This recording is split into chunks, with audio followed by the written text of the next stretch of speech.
Rusty Hitt along with Coach Rogers. And Coach, another tough game. I think last week you kind of previewed, you thought they would be a pretty tough opponent coming in, pretty big and physical. Yes, they were. People didn't listen to me.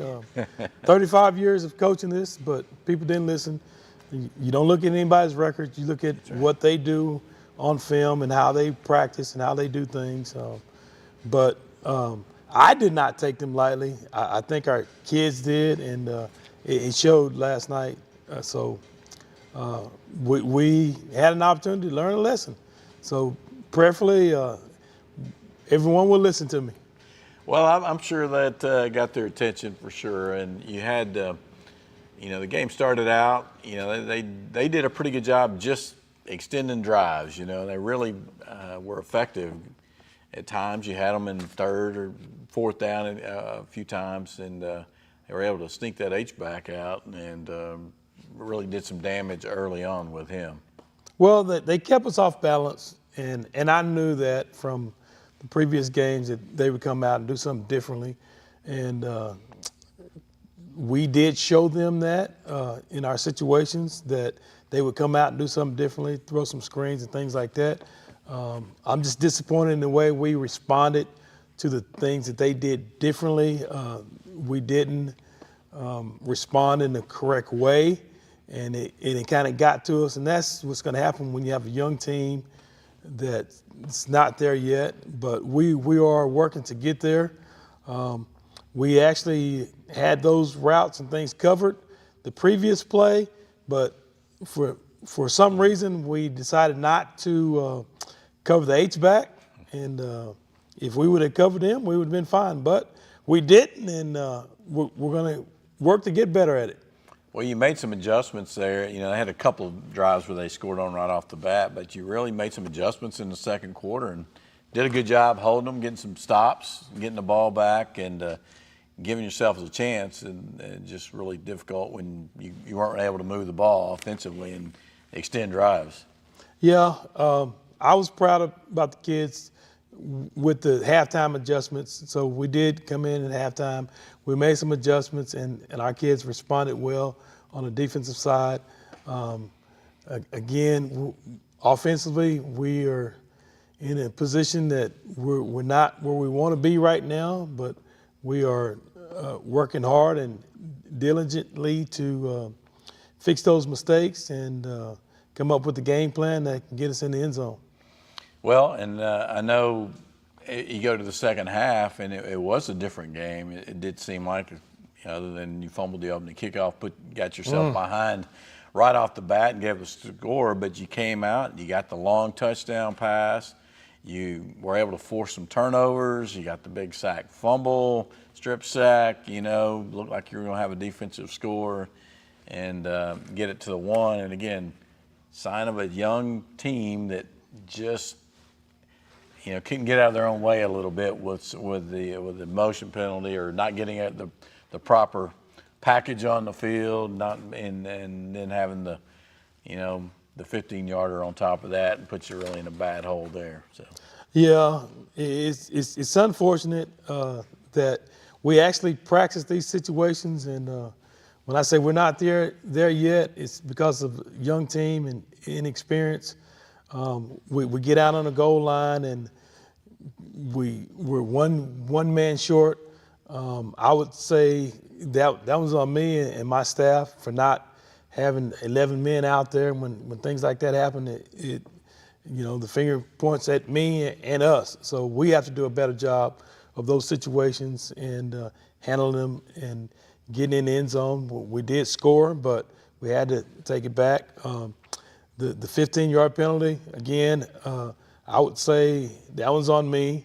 You can't pull someone off the pile. I did not cover that, and we have to cover those little bitty things. And again, I take the ownership for it. We're going to get better.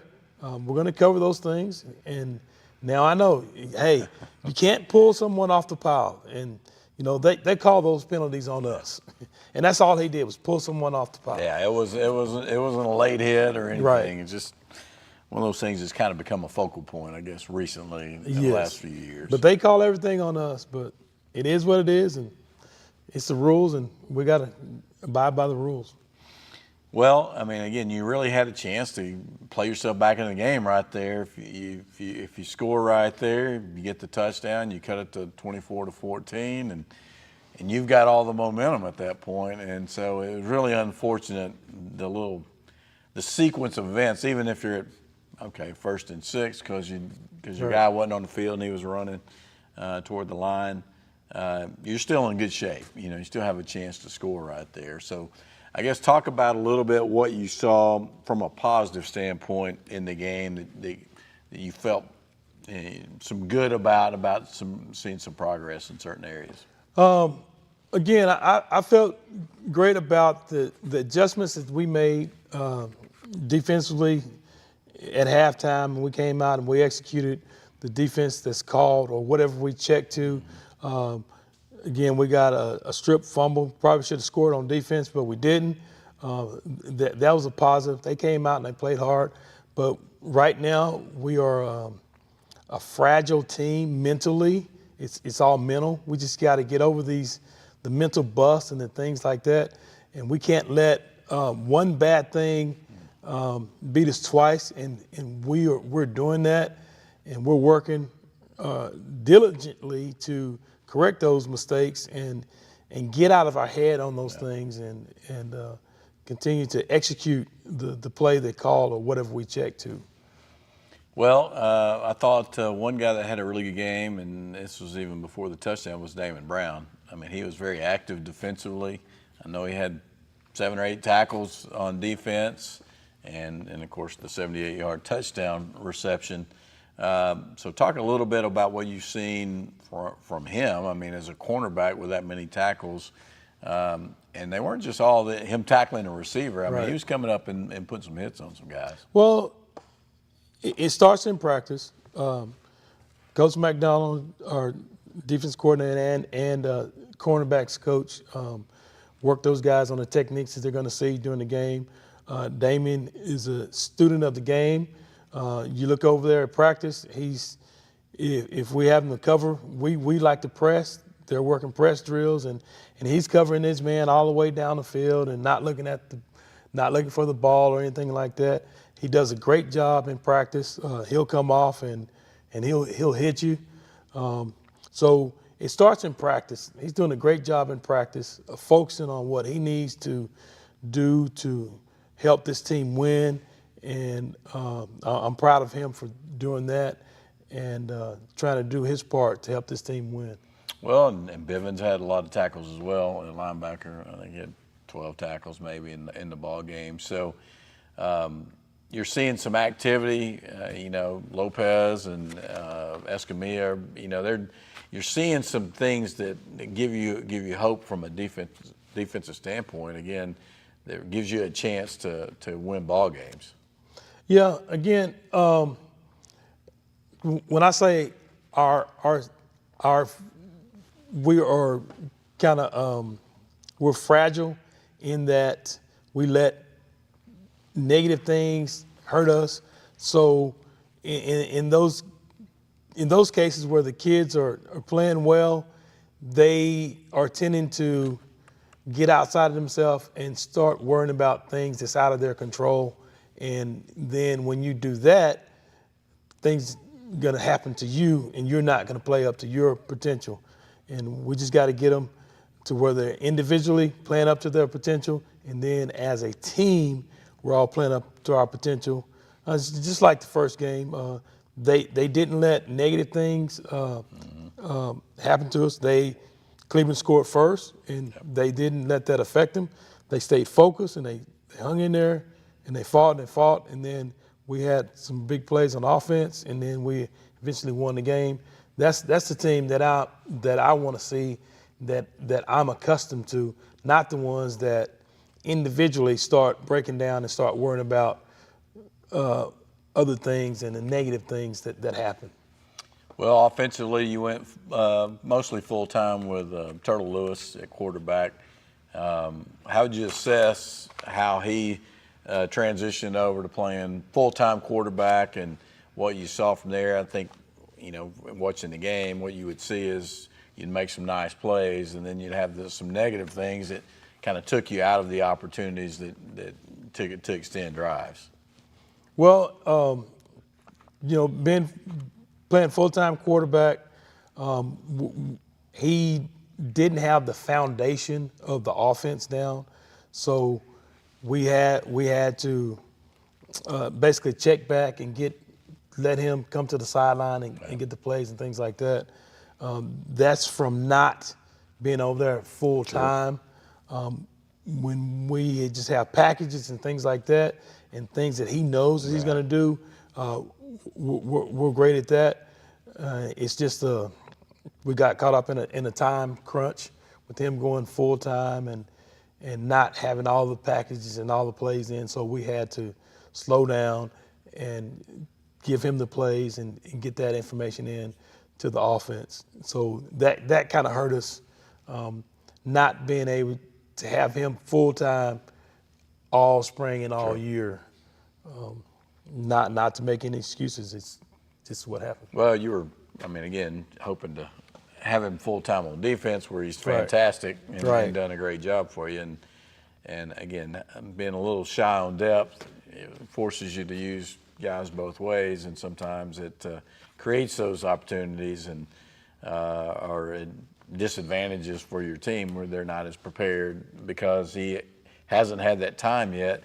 So he's had a full game this week. So what do you expect to see next week as you move forward? So, well, you're going to see we pared it down, and we're taking all of the guesswork out, and we're working on specific things and trying to move the ball offensively. We're going to keep it simple, but we're going to work on executing the offense that's called, and we're going to do certain things and run certain plays that they've worked all week, and that's going to be our focus this week. Just the building blocks, right? Part of the process. Yes. So let's talk a little bit about what's coming up. You start district this week. You go to Terrell, again, a place that not unfamiliar to Corsicana Tigers, and they come in 2-1.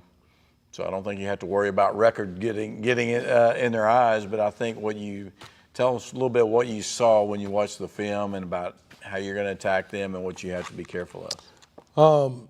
From a defensive perspective, they run the wing T, which is a ball-controlled offense.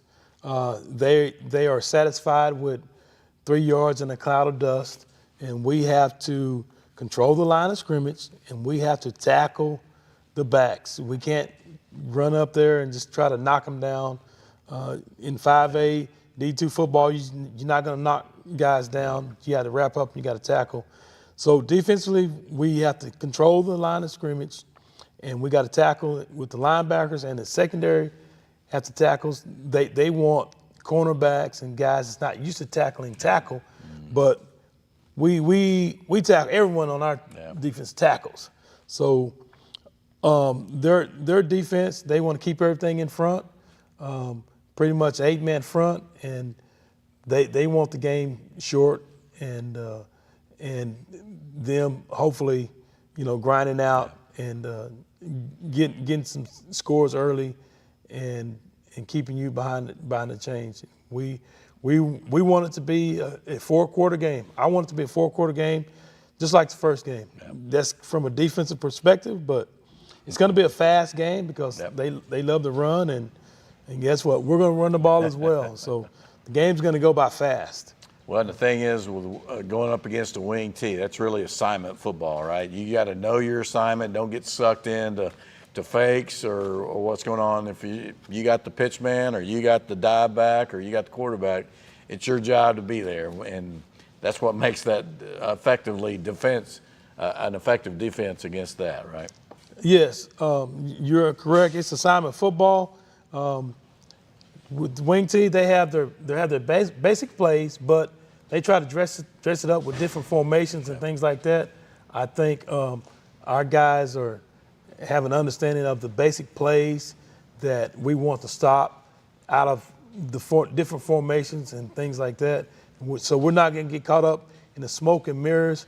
It's do your job and be assignment sound, and that's the basis of our defense. Once we're assignment sound, they can throw all the formations they want at us, but they're running the same plays. Yeah. Well, and then one thing in the wing tee too is they'll run it and they'll run it and they'll run it and then they'll try to sneak that guy deep, and so you don't see a lot of passing, but the ones you do see sometimes are big plays. Yes, and believe me, we've worked on the passes that they want to run, and we have guys that have eyes on those receivers, and that's their job. When they release, they're going out for a pass. If they're not, they're blocking. So, I can say it right now, but we have to execute it on Friday night when the bands are playing and everyone's yelling and screaming. We just got to be able to focus and take care of our business. Now, head coach over there is a familiar name for the old-time Corsicana Tigers, Marvin Sedbury. I'm assuming that's Marvin Sedbury Jr. Junior. Yeah, but Marvin was he was an assistant here under Donnie Dembo his last year. I think it was 79 or 80, and so he went on to be a very successful head coach. So. And if I'm not mistaken, Senior is the defensive coordinator. Is he really? Yes. Oh, wow. So I looked in on the roster and I saw Marvin Sedbury Sr. He's the defensive coordinator. So he had like 2 or 3 different stints at Greenville. Yeah. Along the way. So he's still doing it. Wow. He was a great coach. I mean, he really was a good coach. So that's good. So that's interesting. But yeah, that they've gone to the wing tee.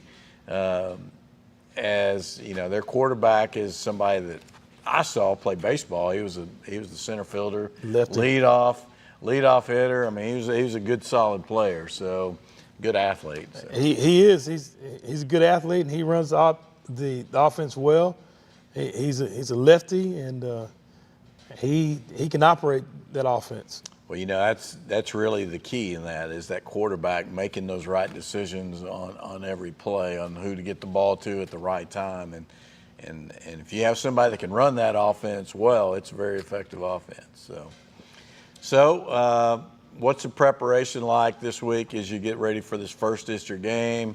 Your second road trip, so it'll be at least not the first time for everyone, right? Being able to go on the road.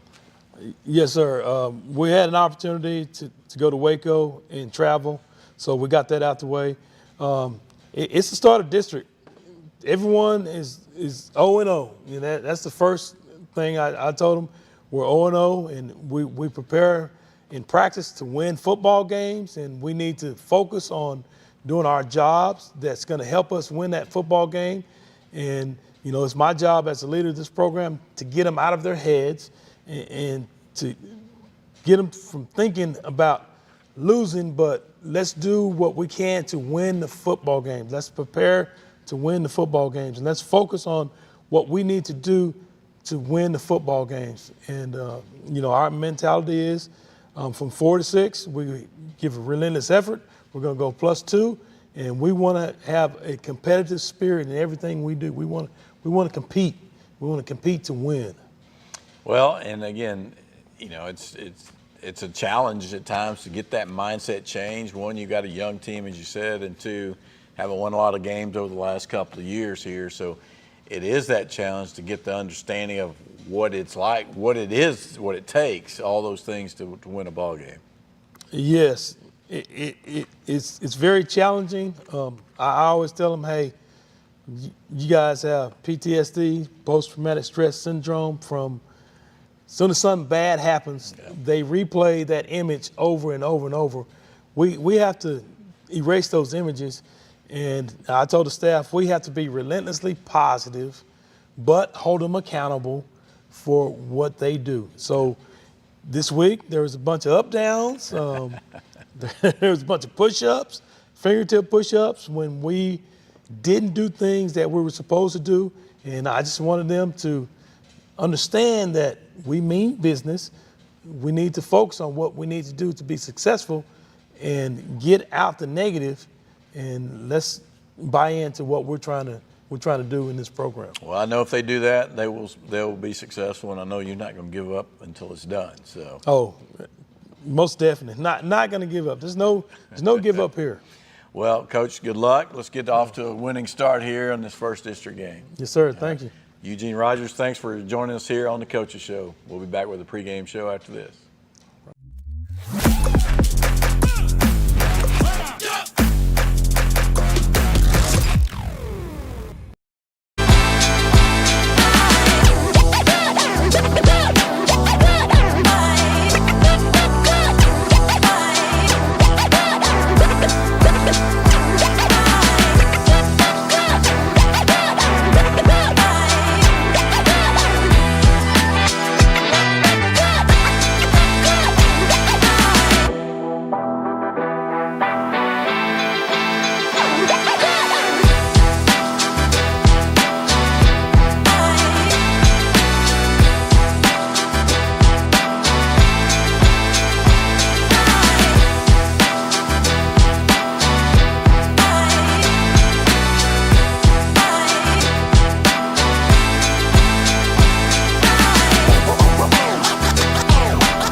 Welcome here to the pregame show from Terrell, Texas. The Corsicana Tigers and the Terrell Tigers get ready to kick off district here. The Corsicana Tigers come in 1-2. The Terrell Tigers come in at 2-1 here, Coach. And it is homecoming here in Terrell, and it's never a good sign to be the homecoming opponent. We got to make them pay for choosing wrong. If that doesn't light your fire as a team, I know it does as a coach, because I've been a homecoming opponent before. If that doesn't light your fire, I don't know what will, because you want to make sure that you send a message that this is the last and only time that you're going to set us up like this. So no better time than to take care of things, the blue and gold Tigers to take care of things tonight at this Terrell Tiger, the red and white homecoming. Well, Terrell comes in the game, as I said, 2-1. They win game one, I believe it was Frisco Memorial 28-0. They lose to Frisco Heritage 31-14, and then they beat Mount Pleasant last week 30-23. I don't know what that says. Hallsville came in 0-2, and you saw what kind of team they were. Terrell, the two teams they beat are combined 0-6. So I don't know. I don't know what that means, and so we will find out here shortly.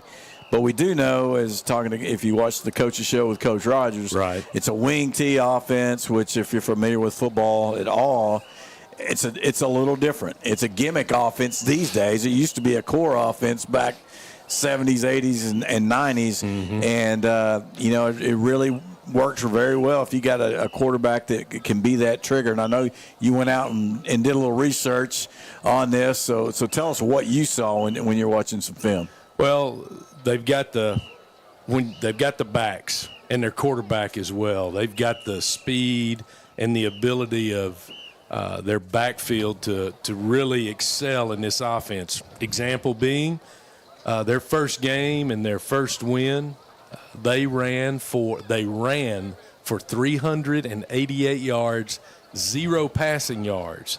So they were executing the run constantly. No need to pass. We're going to run this thing, and it paid off for them. Needless to say, they had a victory. But like Rusty said, the 2 wins are coming from teams that are 0-6. So, it's kind of skewed, but the premise of a wing tee is to be deceptive. That's right. Your quarterback takes the ball from center, and he turns his back to what's the defense is looking for. You've got pullers. The guards will pull. You've got a H-back or a wing that will pull as well. You've got cross action with your running back, so it's a very deceptive offense, and you've got to stay true to your technique. You can't flow inside because things are probably going outside. You got to stay on your half of the ball. You can't cross the ball to try to make a play on the other side. So you got to be very conscious of what's going on and read your keys. So film work this week was vitally important for the team and the coaching staff as far as putting a game plan together defensively for this group, because it's a very deceptive offense. They've got some great running backs, and their quarterback manages the game very, very well, and he can throw the ball too. So they've got receivers, they've got a tight end that can catch. So they've got a full package offense. And Rusty's right. You don't see a wing tee a whole lot anymore. Shotgun offenses that we look at sometimes have the wing tee concepts. But as far as getting under center, turning your back, having crossing, having pullers, you don't see that very much. So that's why it's difficult for teams at times to defend.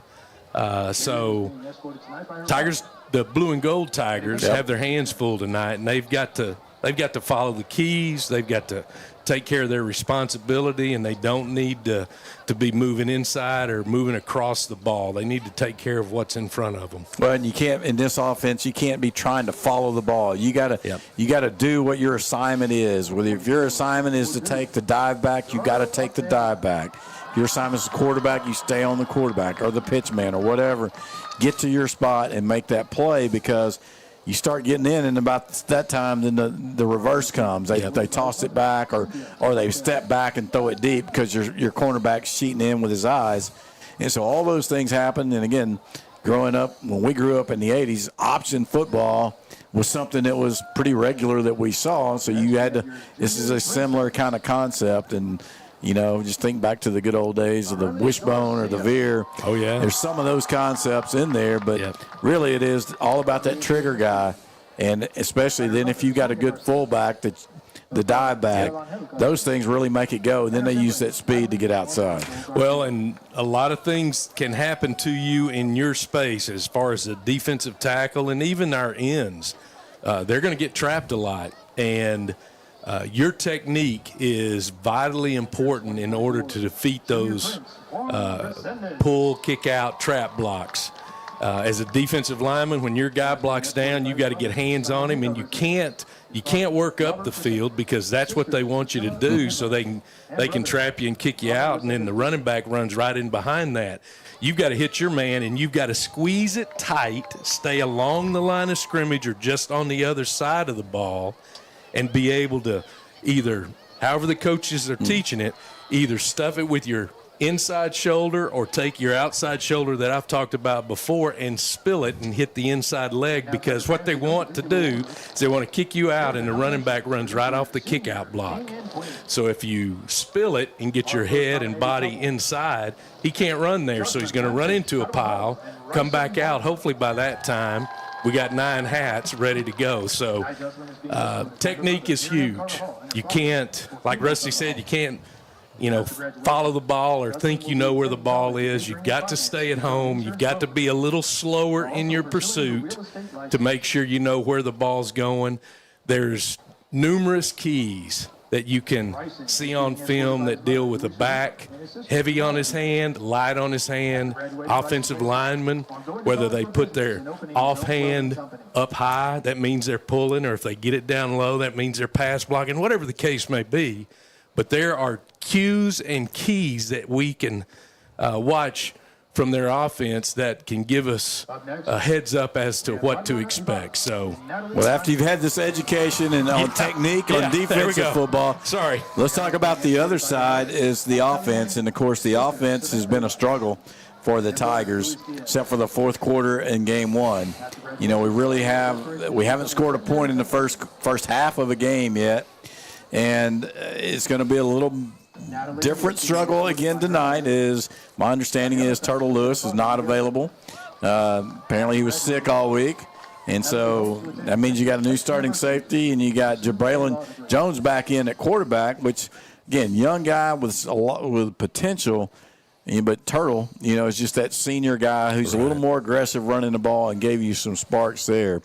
So talk about what you saw on the defensive side and anything in there is what this Tigers team's going to face. I think their biggest challenge right now is themselves, figuring out how to block it up and make things happen. We heard that specifically from Coach Rogers and how he's going to plan out the offense and the playbook, so to speak, as to what they're going to do. And, they're knocking some things off. They're paring it down. But, like any district game, there's going to be a few little trick plays and a few little deceptive kind of things going on because you want to make a statement, and then you also want your teams that you play down the road to see that and have to take time to prepare that. But overall, defensively, their defensive front's a solid defensive front. Their linebackers are solid. Their secondary's got speed, and they've done very, very well as far as coverage goes.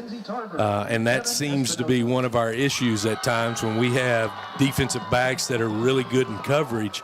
We haven't been able to break away from them or set them up on a shoulder or on a hip and then be able to break off of it and get ourselves open. So hopefully the scheme and everything that, like Coach Rogers talked about as far as paring everything down, hopefully those are going to be some of the plays that are going to be successful and give us a chance to move the ball down the field because we don't need to rely on a big pass, and we never have so far. We've relied on the run, and if we can establish a run, because our offensive line has really got to kick it in and get after it and set the tone as well. They've got to be able to double team when they need to double team, combo block, and by that I mean they double team, and then they go to the next level, and they've got to be able to communicate and do all those technique things, but they've got to be really, really good tonight in order to give us a chance to move the ball. And like Rusty said, we need to put some points on the board in the first half. Take some pressure off, right? Yeah, preferably the first quarter. Yep. And our response to anything and everything that doesn't go our way needs to be up here. And, that's something that's been cyclical. It's been happening for the last few years, and we've got to break that cycle. And tonight's as good a night as any to do that. Yeah, Coach Rogers was definitely not happy with some of the responses during the end of that game, and I know it's something they focused on and really worked on, and he's not gonna allow those things to continue. So they're gonna have to understand that, and they will get that message. And I know you heard him talk about there are a lot of up downs this week, push-ups, and he even told me, I don't know if he told us on air, but he even brought back the old crabs from the old days. So, it's good, though. These guys got to learn it. They will, and part of football is being disciplined, understanding, the focus that's required on and off the field, and he's going to reiterate that all along there. And so it's exciting to see. Speaking of crabs and up downs and all those kind of things, Rusty, I truly believe that people that have gone through the program from the 80s and that time period there, 70s included, and even into the 90s, those coaches have installed the same type of punishment or incentive correctional activities to get your mind right, so to speak, and crabs is one of them. I introduced that in the towns that I've coached in, and those kids look at me like, what is this? But after they do that once or twice, hey, Coach, that's never going to happen again. Yeah, they don't want to do that again, right? Thank you for the opportunity. Great to see you. Good luck. Let's go get them. Well, it is the opening night of district play here in district. We were in District 6, 5A, Division II now. Coming in, looking at the records, Crandall's 3-0 as they've been lighting people up. Terrell's 2-1. Everybody else is 1-2 or 0-3, and it includes Tigers and Kaufman and Ennis all at 1-2. Greenville, Midlothian Heritage, somewhat surprisingly, although they've had a very tough schedule, 0-3, and Mesquite Poteet as well at 0-3. So kind of gives you an idea of what's going on. Yeah. gives you some hope, I think, as far as in the district, the opportunity to play for a playoff spot. And so what I hope to see tonight is a team that comes out and really battles, stays in the game, and as Coach said, make it a 4-quarter game. Yes.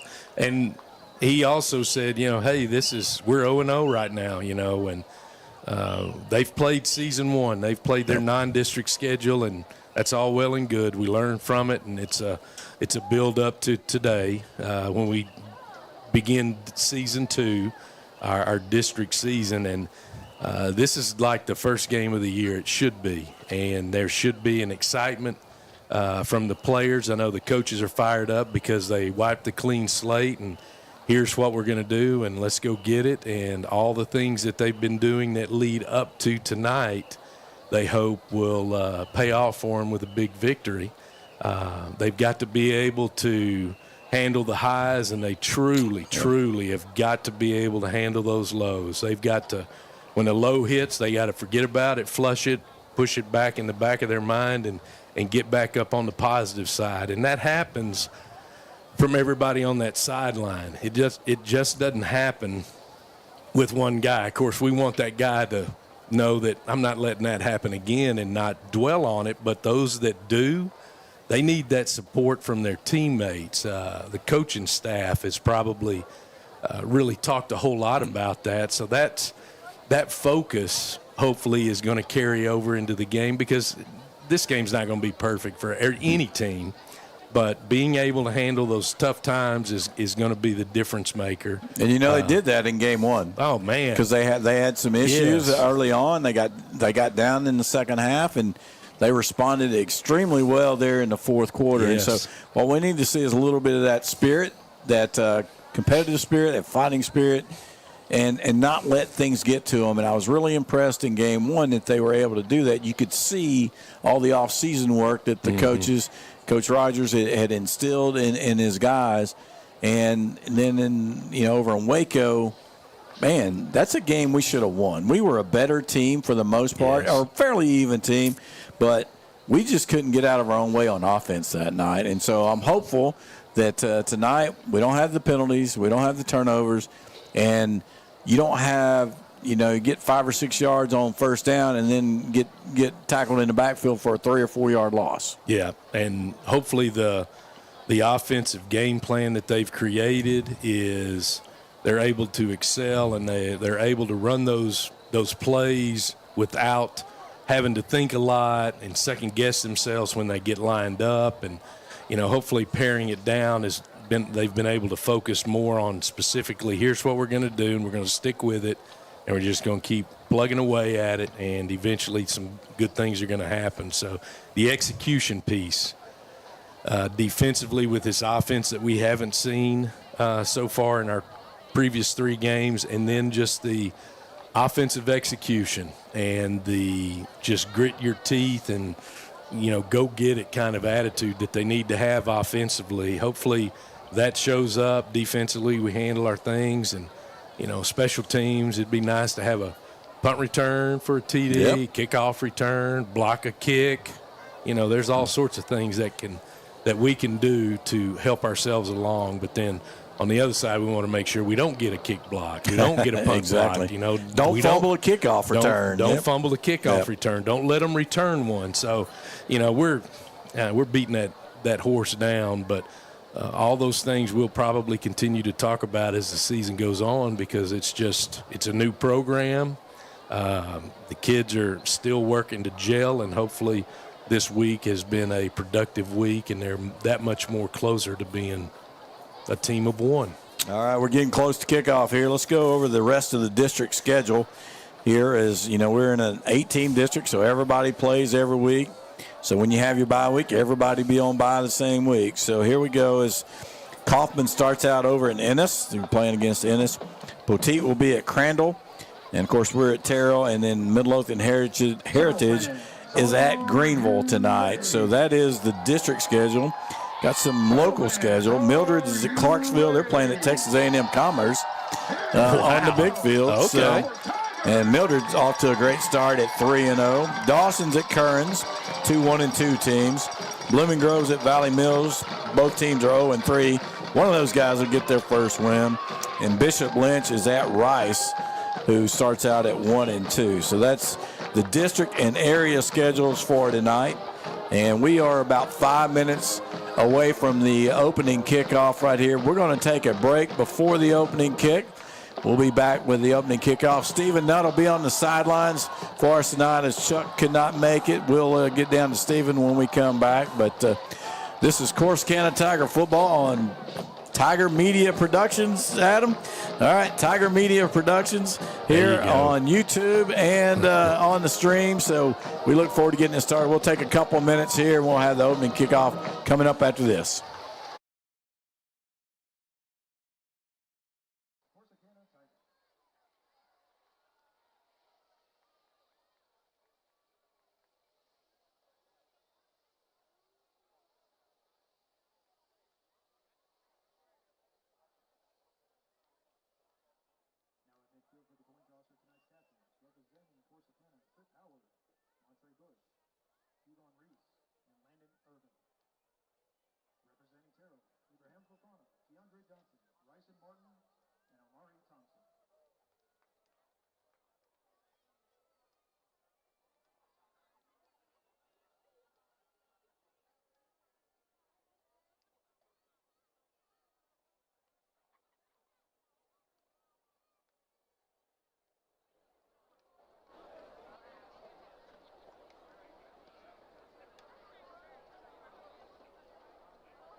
Terrell has won the coin toss and deferred to the second half.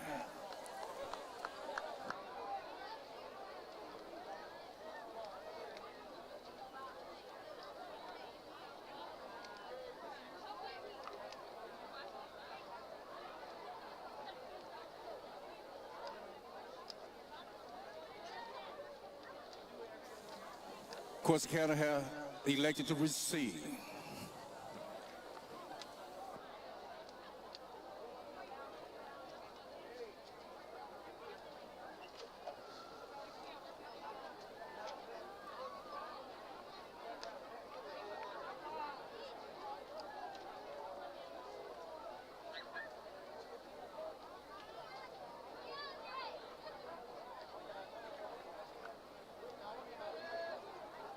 All right, fans, at this time, we ask that you please stand and remove your hats so that we can join together for a moment of silence. In order to appreciate our lives in this moment, pray for what Another minute. and reflect upon the people and experiences in our lives before tonight. We're good to go.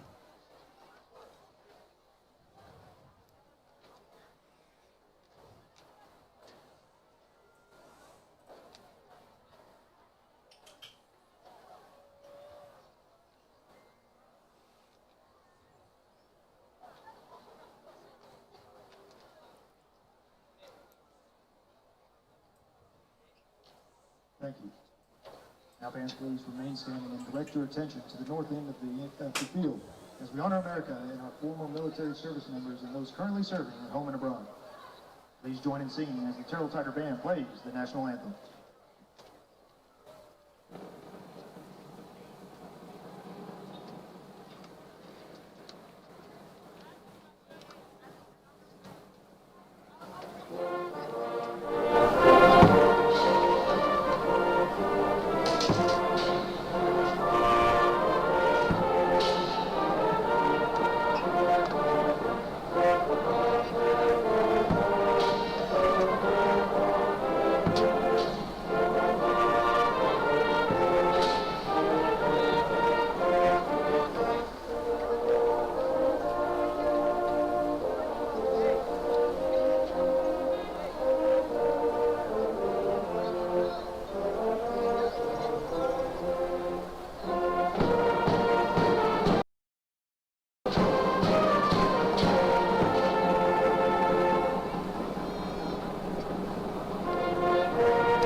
Good.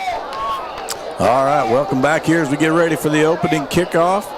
Let's go down to Stephen Nutt here on the sidelines for us tonight. What's it feel like down there, Stephen? Is it a little warm?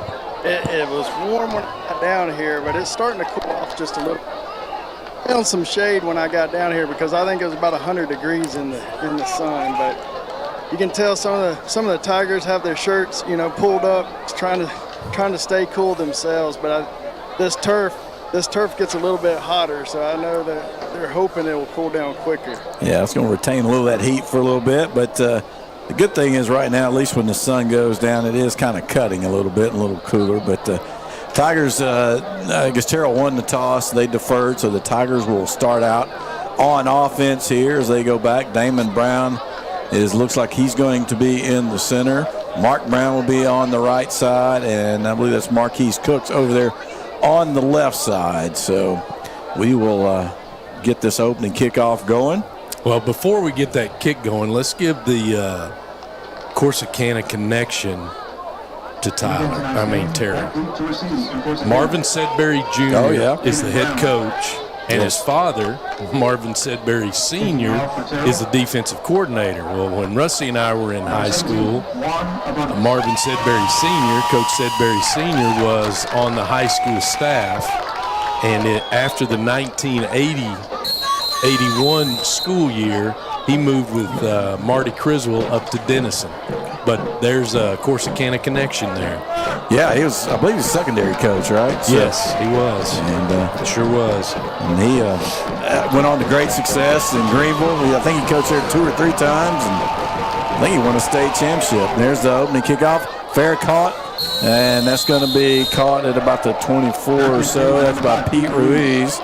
Had a little room there, but he wasn't taking any chances, and Tigers will take over there to start, and it'll be 1st and 10. And again, my understanding is it'll be Jabraylon Jones coming out, and it is Jabraylon getting the start at quarterback. Of course, he started the first 2 games, and Tigers will take over right at the 25, so it'll be 1st and 10 there. Rest of the starters are Weston Hollingsworth, Pete Ruiz, and Jameel Taylor out wide. We'll get the offensive line in a minute. Looks like Evans will be the running back for the Tigers, Christian Evans. Mark Brown is also in the game. Lines up behind in the pistol. And there's the snap. Going to hand it off to Mark Brown, who's hit behind the line of scrimmage, will be brought down for a yard loss. And again, talking about right there in the middle, there's just nowhere to go. Nowhere to go. The fight came from the Red Tigers. They came and exploded and attacked us, and we didn't respond to it very well right there. We had a lead play. We've got to deliver the blow. We've got to be the aggressor, and we've got to meet them on the other side of the football there. So you got Landon Irvin is at left tackle. I believe that's Mark Peters or Timothy Nathan. I can't tell. At left guard. Cornejo is at center. Moves a man over the tight end, goes to the left side. Going to hand it off, coming to the right side is Brown. He's got a stiff arm, makes a little move, runs over a man, but he hangs on, brings him down, but he gets up to the 31. So a nice gain there on 2nd down. Coach, give you a 3rd and 4. Very nice gain, hard run. The run's what did it. We did a good job pulling and sealing the end. We just didn't do a good job getting to the next level and getting that outside backer, but Mark did a great job running the football there. Kevin Reese and Max Gomez are on the right side, and saw Max go out last week with an ankle injury, so he's back out there. So it looks like there's no effect from last week's. So a lot of shifting today, and Reese Wetzel's in at tight end. In the pistol, going to hand it off to Mark Brown. Goes to the left side. He's going to get it pushed in the pile. He's still pushing. He's up, going to get a 1st down. That's all effort from Mark Brown. That is everything Mark Brown. Anything and everything Mark Brown had, he gave right there on that play. That's a great job, great effort, and nice way to keep the drive alive. Yeah, and good job hanging on to the football in traffic. You know, he had the game over in Waco where he had 3 fumbles and not really poorly carrying the ball. No. Just some bad luck, and get in your head real quick if you're not careful. Well, you can see he's made the adjustment as well, because he was hanging onto the ball and had both hands on it. First down here from the 36-yard line. Going to be a quick pass out and dropped by Gray. That is 14, Jonathan Gray, who dropped the pass. Running a little bubble there. And that's the other thing. We've had a lot of missed completions that hit the receivers in the hand. Well, and I like the fact that it's a quick pass to the short side. Short side, short pass. It's quick. Catch the ball. That's all you got to do. Catch it and get what you can. If it's 2 yards, it's 2 more yards that we get as compared to 0 with the drop. Trips to the right side, solo receiver to the left. Brown's lined up to the right of the quarterback. Braylon Jones hands it off to Brown, coming to the right side. Got a little room up past the 40, up near the 45, so he's going to be a couple yards short. He'll be at the 44-yard line. Another really nice gain for the Tigers as they go to that stack side, the overload side right there, and they get it to 3rd and 2. Another great job of executing the blocking up front. You don't have penetration. You're pulling and sealing, and then, Mark's just a player. I mean, he is a flat-out player. And Keenan Murphy comes into the game here to be 2 backs in the backfield. Haven't had Keenan since week 1 where he had the big run there. He's also provided you some good blocking from that spot. Mark's going to line up at the wing. They're going to shift back to the pistol. Brings a man across formation. There's the snap. Going to hand it off quickly to Murphy. He's going to push the pile. He's up near the first down. Looks like he should have it right at the marker, and he does fall forward. They're going to call it at the 46-yard line, so it'll be another first down. 2 first downs already here, Coach, and just a systematic drive here. Nothing flashy, just moving the change. That's exactly right, and you can tell the change-up is the shifting. You're lined up in one formation, then you move to skill guys, and you create a whole different formation there. And you see the shifting that they're doing in the back. The secondary's doing the movement back there, but the Tigers are executing very, very well here, running the football. Tight end back in the game. Trips to the left, signals to receiver to the right. Going to shift again, bring Wetzel across. Going to be in tight. Taylor also in tight, 2 tights. Going to hand it off to Brown to the right side. He's got some space. He runs over a man. He's going to be just short of the first down. Gets it to the 46, and there's a late flag. What's that from the referee? It's going to be interesting to see. I'd like to know, because he threw that from roughly the 33, 34-yard line. So he's seeing something. I just don't know what he's seeing. Hopefully it's once again, though, it's a great play. I love the shift into the double tight formation. Blocking the back. Offense, number 75, Kenny from the end of the run. So it's an unnecessary block. The play is over because they marked it from the end of the run. Oh, they might have messed up the mark. So no, they didn't. They did it right. So basically, it's going to be first and 10. Yeah. So it's a non-play. But it dang sure looked good. Yeah, it was a great run by him and good blocking up front. So here we go. It's going to, now wait a minute. They got a second down marker. There's no way that's right. He's got a man wide open, and it's caught by P. Ruiz. He's at the 30, 25, 20. Going to be brought down at the 15. But the seam route right there, he was wide open. He wanted to throw the bubble, or at least they made him look like they wanted to throw the bubble. And Ruiz gets behind the defense. Great throw and catch. Great. We threw the short pass here on the short side a few plays earlier. We go to the wide side, spread things out, give us more open space. Great catch, great throw, nice protection, just beautiful execution. All right, here we go. It's first down and 10 at the 15-yard line. Braylon Jones is quarterback. Mark Brown is at the tailback. Murphy lined up to his right. It's going to be a snap, hands off to Brown. He's going to take it inside. He busts through.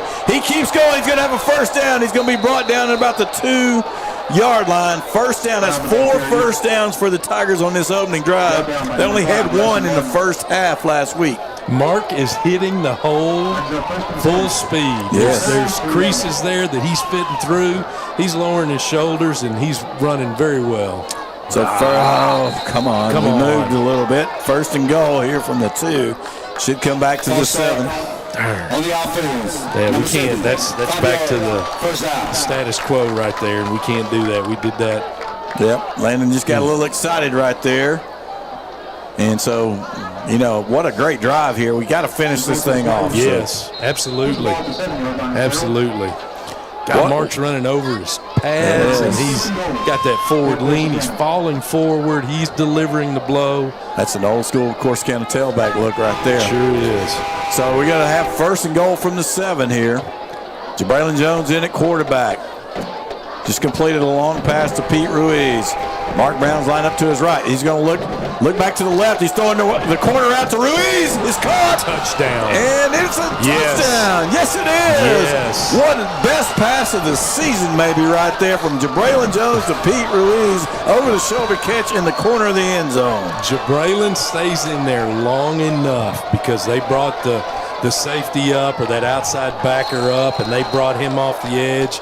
We weren't picking him up because we didn't slide that way. We had our man on, and he waits till the last second, makes that throw, gets hit. Pete, 2 catches, 2 huge catches on this drive right here. Man, did we get it through? Man, it was a bobble snap. A guy was diving through. John Carlo was able to get it off Zuniga, but it was a line drive to the right. So you get the opening touchdown. You cannot convert on the extra point, but you get 6-0. That's a win. That's a win. First points of the first half this season. And very decisive. You know, we're converting on 3rd down, and we're not the team out there is not even worried about it. They don't seem frazzled, and, you know, everything's just going with them. I mean, whatever Coach Rogers had to say pregame, yes, it's working. And then, and you know, Dinky Lewis putting week. a great plan together right there. So, all right, Stephen, let's go down to you, man. What's the feeling like there on the sidelines? Because you're in there tight. Yeah, one thing I know when the Tigers came out was they seemed to be confident. I didn't see anybody, you know, hanging their head or anything, and they showed that in that opening drive right there. And, man, 2 really great passes, 2 great catches by Ruiz. So, I mean, you put that last one right on the dot. So I think the play, and that's good to see because they responded after a couple of hard weeks. Yeah, and, you know, you had that holding penalty. You didn't let that get you down. So great job here. Zuniga pops it up. It's going to be toward the front, and it is caught. I didn't see him throw up the hand, but I guess he did. I guess so. So they'll take over there to around the 34-yard line maybe. But great opening drive there for the Tigers. Let me see where this official goes.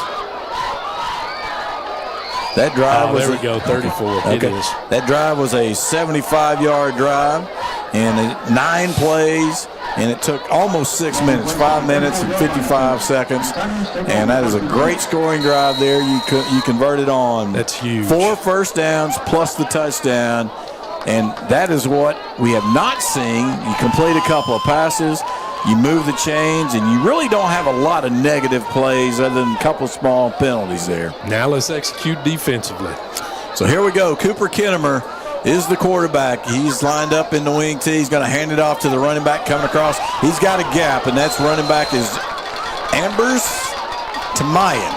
Tamayan Ambers. How about that? How about that? Okay. They got, I'm trying to decide. It is first names first. Okay. Yes. All right. So Tamayan Ambers and number 3. He has a good gain there of about 6.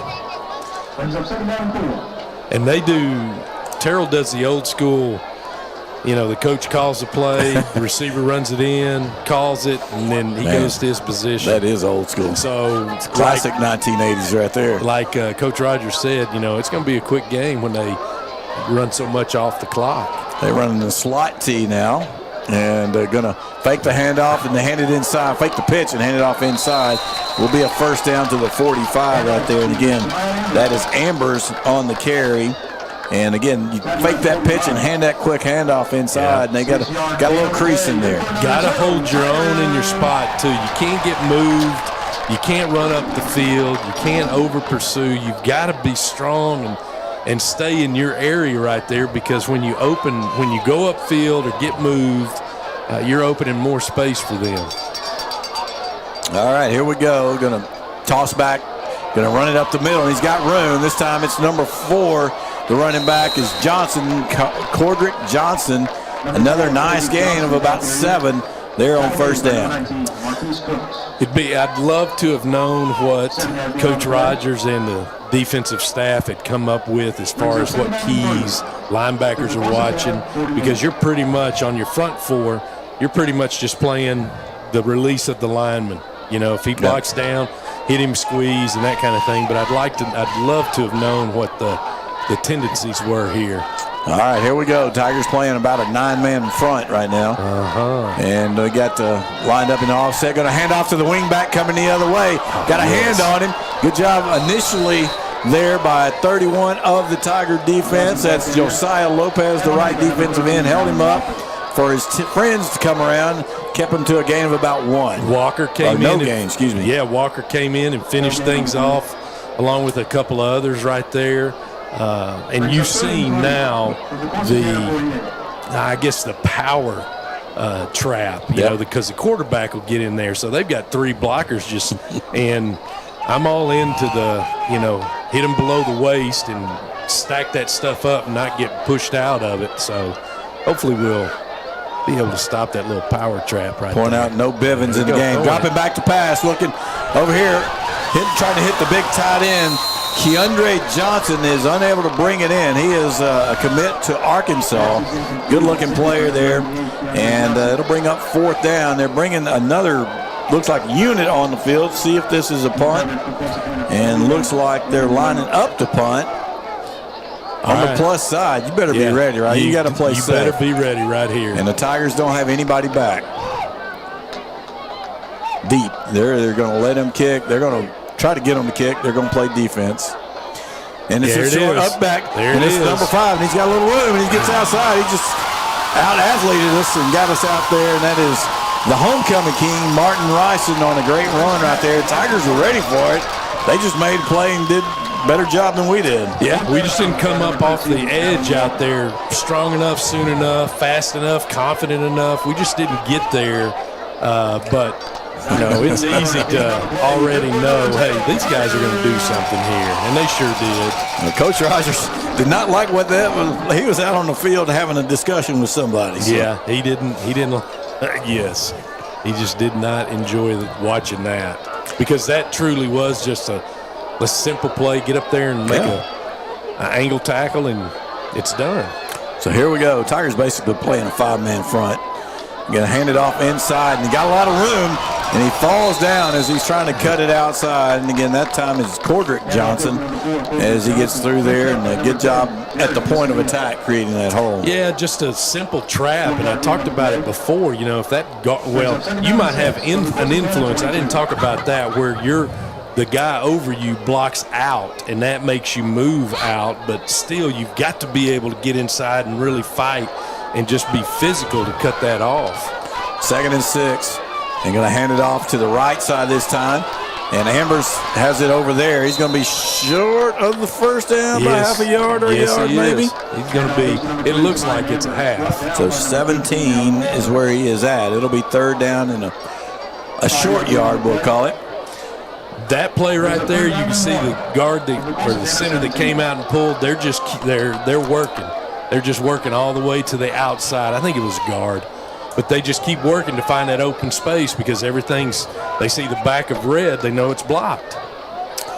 So they're going to hand it off inside. Tigers are there, but he spins. Yes. Cooks comes up with a big hit, but he's going to get the first down. But that's good defense in spite of the first down. Yes, it's good to see that initial contact and us slowing down. We just need to put him down at that time, but then it is fantastic to see Cooks come in and finish, because you've got to have that finish defensively. And right there, again, and that's a Turtle Lewis's play. That's Marquise Cooks taking his spot, and he might be a bigger loss on defense than on offense just because of his experience back there. Going to be a tall sweep to the left side. He got us outnumbered, and everybody's blocked.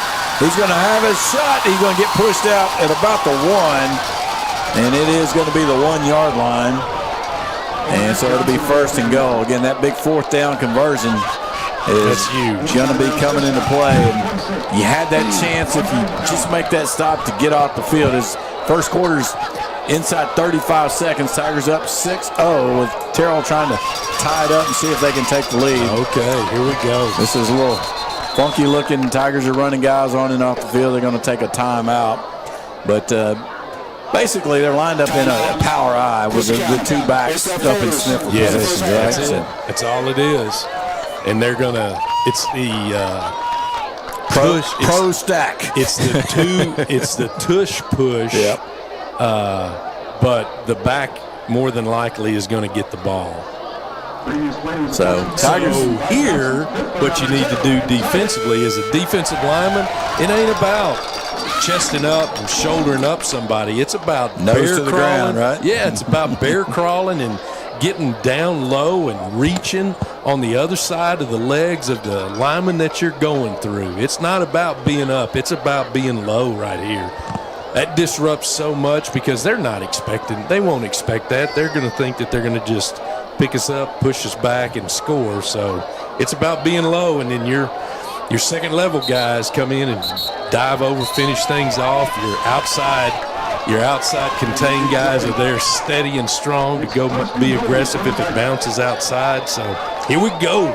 I want to see that low bear crawl through there and disrupt everything. Well, they got Cornejo in there in the middle trying to help solve that. So they're going to shift the stack over to the left.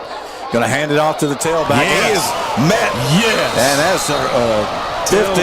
Hector Cervantes playing for Adrian Bivens. Great job. Great job there. Hits him and drives him back. So it'll be a gain of no gain. All right, now, if they line up and do this again, quarterback's going to keep the ball. I'm going to play Tony Romo on that, ladies and gents. Romo's going to keep it this time. Yeah, I saw how you overplayed it. So. Yeah. That's the end of the first quarter. Okay. Tigers with a 6-0 lead. We're going to take about a 1 minute break right here, and then we'll be back after we catch our breath.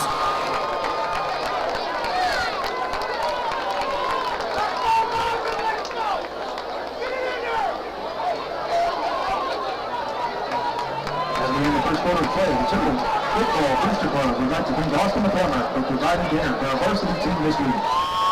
Austin is still born and raised and can help with all of your plumbing needs. Just call 855-5-AUSTIN. Again, the number is 855-5-AUSTIN.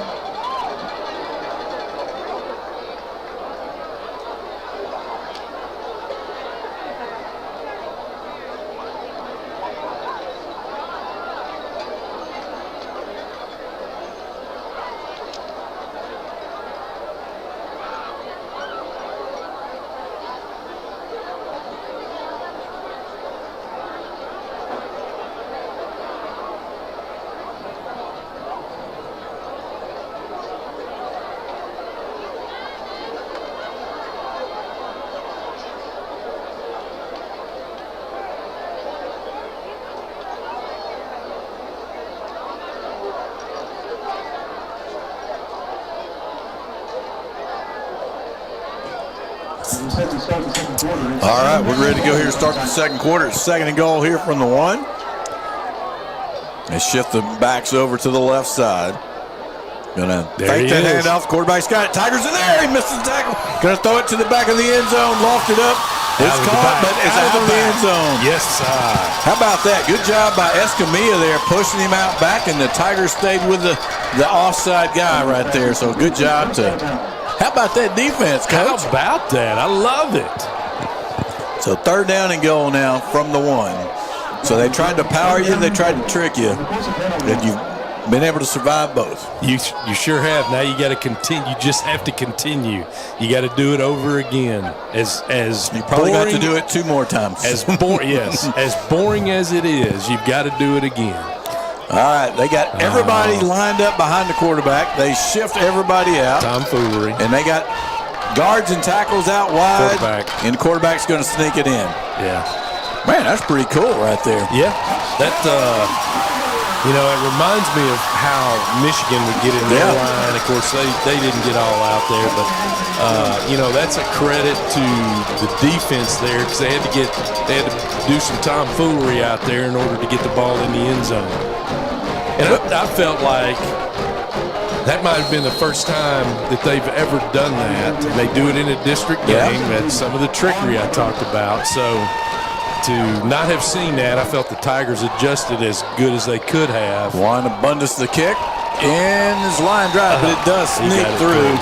And so Terrell takes a lead of 7-6, but I tell you what, I'll take a win. I mean, some of the things we saw, if they can adjust as the game goes along, they got a chance to come through there and make some stops. Oh, I think so. And that, even though they put the ball in the end zone, the defense ought to feel good about what they did and how they played, and especially the play down here and the play down there. They really played both of those well. The third down play, that's just one of those trick things that they executed, and they've been working on it. I doubt very seriously that they had even done that in any of the other games that they played. They've been saving that up for district. So I feel so much better after the first quarter here as compared to last week and Waco. The offensive execution, that was impressive. That we had, yes. We had a plan. We were executing the plan. We didn't shoot ourselves in the foot. And when we did have a setback, we were able to overcome it and actually complete 2 really nice passes. So, signs of life. Yes, and upward, we're moving up. We're on an upward climb because of that, so let's keep it up. Here's the kick from Abundis, and it's going to be fair caught from Ruiz, who's signaling fair catch, I think, before he ever gets off his foot. And you know what? I'm sure they were told to do that. Oh, yeah, no doubt. And what I liked about that, as you look at what the Tigers did in receiving the ball, we had a couple of guys moving to be in front of Ruiz as he caught the ball to pick any faster pursuit or faster coverage guys there. So I really love that. The guys in the back, we're making sure he's going to catch it. If not, if it's on the ground, they're there to get the ball. So those little things for people that just watch the game, that's nothing. Oh, okay, that's what they're going to do. But with me seeing and the coach piece, I love what I'm seeing with that execution right there. So here we go. Mark Brown still in the game at tailback. He's going to be lined up to the right of Jones now. And he's going to be a quick toss out to Brown. He's just going to run to the right. He's got the outside. He does not quite get it. He's going to be about the same yardage where they started, so probably no gain on the play. Going to be 2nd and 10. They just tried to outspeed him out there. Yeah, and they didn't do a bad job doing it. I would like to see Mark just kind of maybe hurdle those guys that are hitting him low, and us do a better job on the edge blocking and getting in what we used to call street fight. As a receiver, you just you're pumping your hands into their chest and you're blocking them, you're keeping them occupied. But yeah, I didn't, and them going low on his legs, I just don't like it. Keenan Murphy is in at running back now. Trips to the left. Got the solo receiver out by the right. Going to hand it off to Murphy coming to the right. He's got a little room. He stumbles, but he gets the first down. Man. And they fall on him late. His helmet comes off. He should not have to go out of that game for that. But he does. That rule. That's a bad rule. That rule. In that situation, because he was on the ground and the guy fell on him and his helmet came off. Yep. Wasn't like it was in the course of the play, but rules are rules, so it's going to be 1st and 10 now from the 39. Already 5 first downs in this game, Tom. He didn't get to count any last week, hardly so. So we got trips to the left. It's going to be 1st and 10. We'll get you some stats after this. Going to be a quick pass on the slant. Good job by the inside man easing into that line. That was intended for 22 of the Tigers, Willie Conley. That's that outside backer, and you're liking it because it's the short side of the field. But the way they've played those backers in their even front, they got 4 down linemen, 2 over the guard, 2 over the tackles, because we don't have a tight end all the time. And then those linebackers, the outside guys are outside. Now this time they're inside. They're more inside over the tackle. In the pistol, you hand it off to the up back, and that's Murphy. He's got to move. Again, pushes the pile. Man, he's a good-looking player right there for the Tigers. Up to the 47, and a good 1-2 punch in the game for you. 1-2 punch in the game, and I love the fact that they're pulling the the offensive lineman that is uncovered. And you know who that is? That's Big Cornejo. And he is getting outside, being a big lead blocker out there. That's one of those things. Sometimes schemes are you're just hard-headed. We pull this guard, this guard. You've got to utilize somebody that's not covered to help you along. 3rd and 2 here. Pistol with a fullback in, handed off to Evans. He hit in the backfield. He cannot push through. Oh, man. Are they going to give him? This side gives him a yard loss on the play back to the 46. So it's going to be 4th down and 3 now as the Tigers lose a yard. Tigers look to keep the offense on the field. Braylon Jones stays out. He's in the sideline. 20 seconds on the clock. It's 4th and 3. I bet they're still talking. They're going to call timeout. I bet they will. Yep, they're going to call timeout. Bring their young quarterback to the sideline here. Roll the clock down to around 9 minutes. Time called. So 9:05. There's a timeout. It's a 7-6 ball game. Timeout. Corsicana. It's the second of the first half. The Corsicana Tigers scored first. Unfortunately, a bobbled snap led to a missed extra point. Terrell put together a drive that scored from utilized a 4th down conversion from a punt formation, but Tigers were not fooled. They just did not execute. And then a touchdown on the quarterback sneak and the extra point gives them a 7-6 lead, and we've got some stats here. Yes. For the first quarter here, rushing for the Tigers, Mark Brown leads the way with 7 for 32. Keenan Murphy, 4 for 23 here in the first half so far. Braylon Jones is 2 for 4 for 46 yards, and Pete Ruiz has those 2 catches for 46 yards and a touchdown. Leading carrier on Terrell has got 25 yards. That's it's number 4, right? Johnson? Yes. And number 5 is the one play, Martin, on the fake punt for the first down that he had 22. So Tigers now come out on 4th down and 3 yards to go. Offense stays on the field. Got Murphy. Who's the other running back? Can you tell? 13. All right. That's a solo receiver on 4th and 3 going deep to Taylor. He's got it. What a catch. He's got it. What a catch. It's a catch. What a catch. Receiver route on 4th and 3. Dinky Lewis goes down the sideline, and it is caught.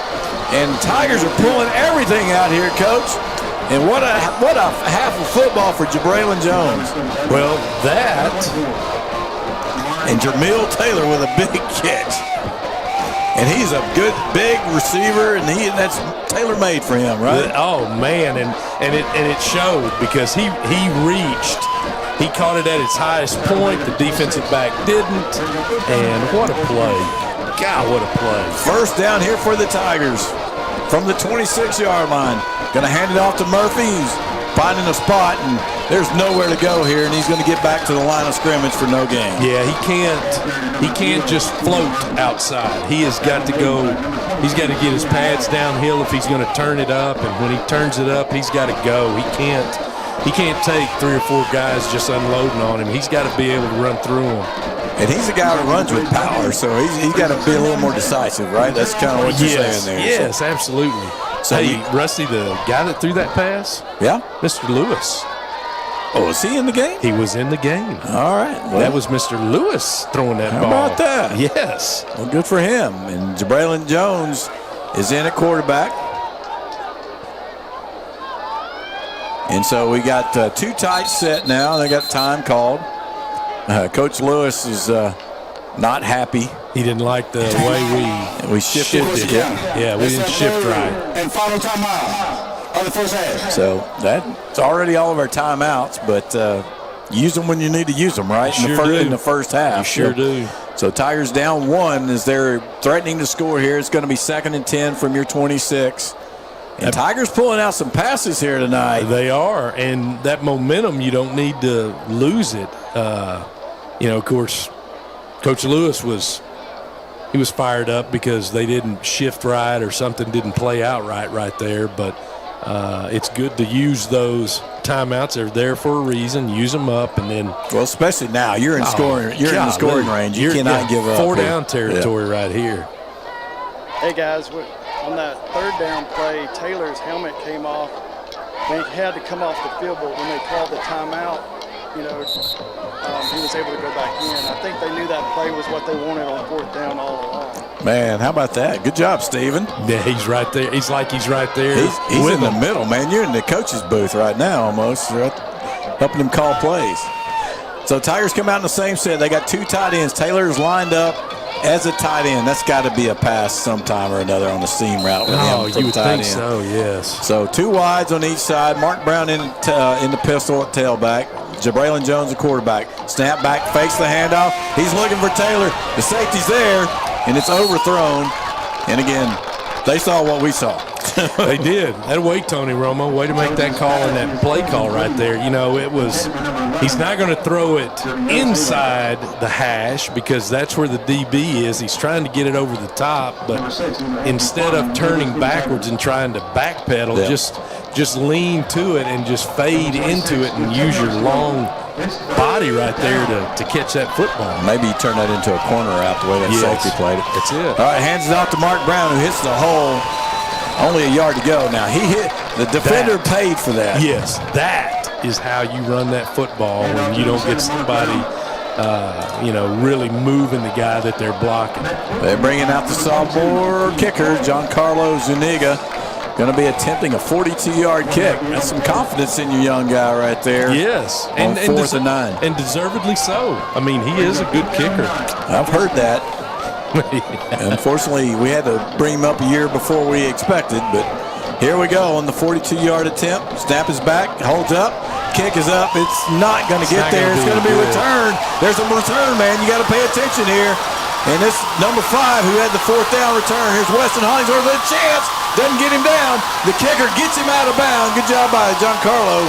That play was kind of blown up from the beginning. The snap was slow, tough getting the ball down, and there was a diving defender there trying to block it. So a lot of that was in trouble, but a great job there by Bryson Martin on the return. Heads up play and gives Terrell great field position. We got to see, because that's the second time off the edge we've had pressure. And you've got to either check your alignment, you've got to check the width of your stance from the guard, tackle, and tight end. You've got to check where your wingback is and what his stance looks like, but we've got to adjust to stop that. There's no reason for him to get so close in there to block our kick. A lot of speed coming off the edge. You got single back in right now. Under center, Kinnemer dropping back, hitting the seam route. It's almost picked. Oh, my goodness. Damon Brown almost picked it. He was trying to pick it off the grass. And, man, Kinnemer just kind of floated that ball right there. And those opportunities, we have got to capitalize. We've got to be able to capitalize those opportunities there. Well, 2nd and 10. Let's come up with a big stop right here and put them in 3rd and longs. This is exactly. Try to get off the field, right? Yep. Probably going to have to do it, hold them for 3 downs. 3 more downs here at your 33. So they're going back to base formation. Under center. Going to hand it off to the back, going left. And they got sealed out there. But a great job coming up. Is that Marquise Cooks on the tackle, I believe? It looks like it. Let's make sure. Yep, it is. Your safety, your free safety with a run to the ball right there coming up. Gain of 9, but that looked like a touchdown.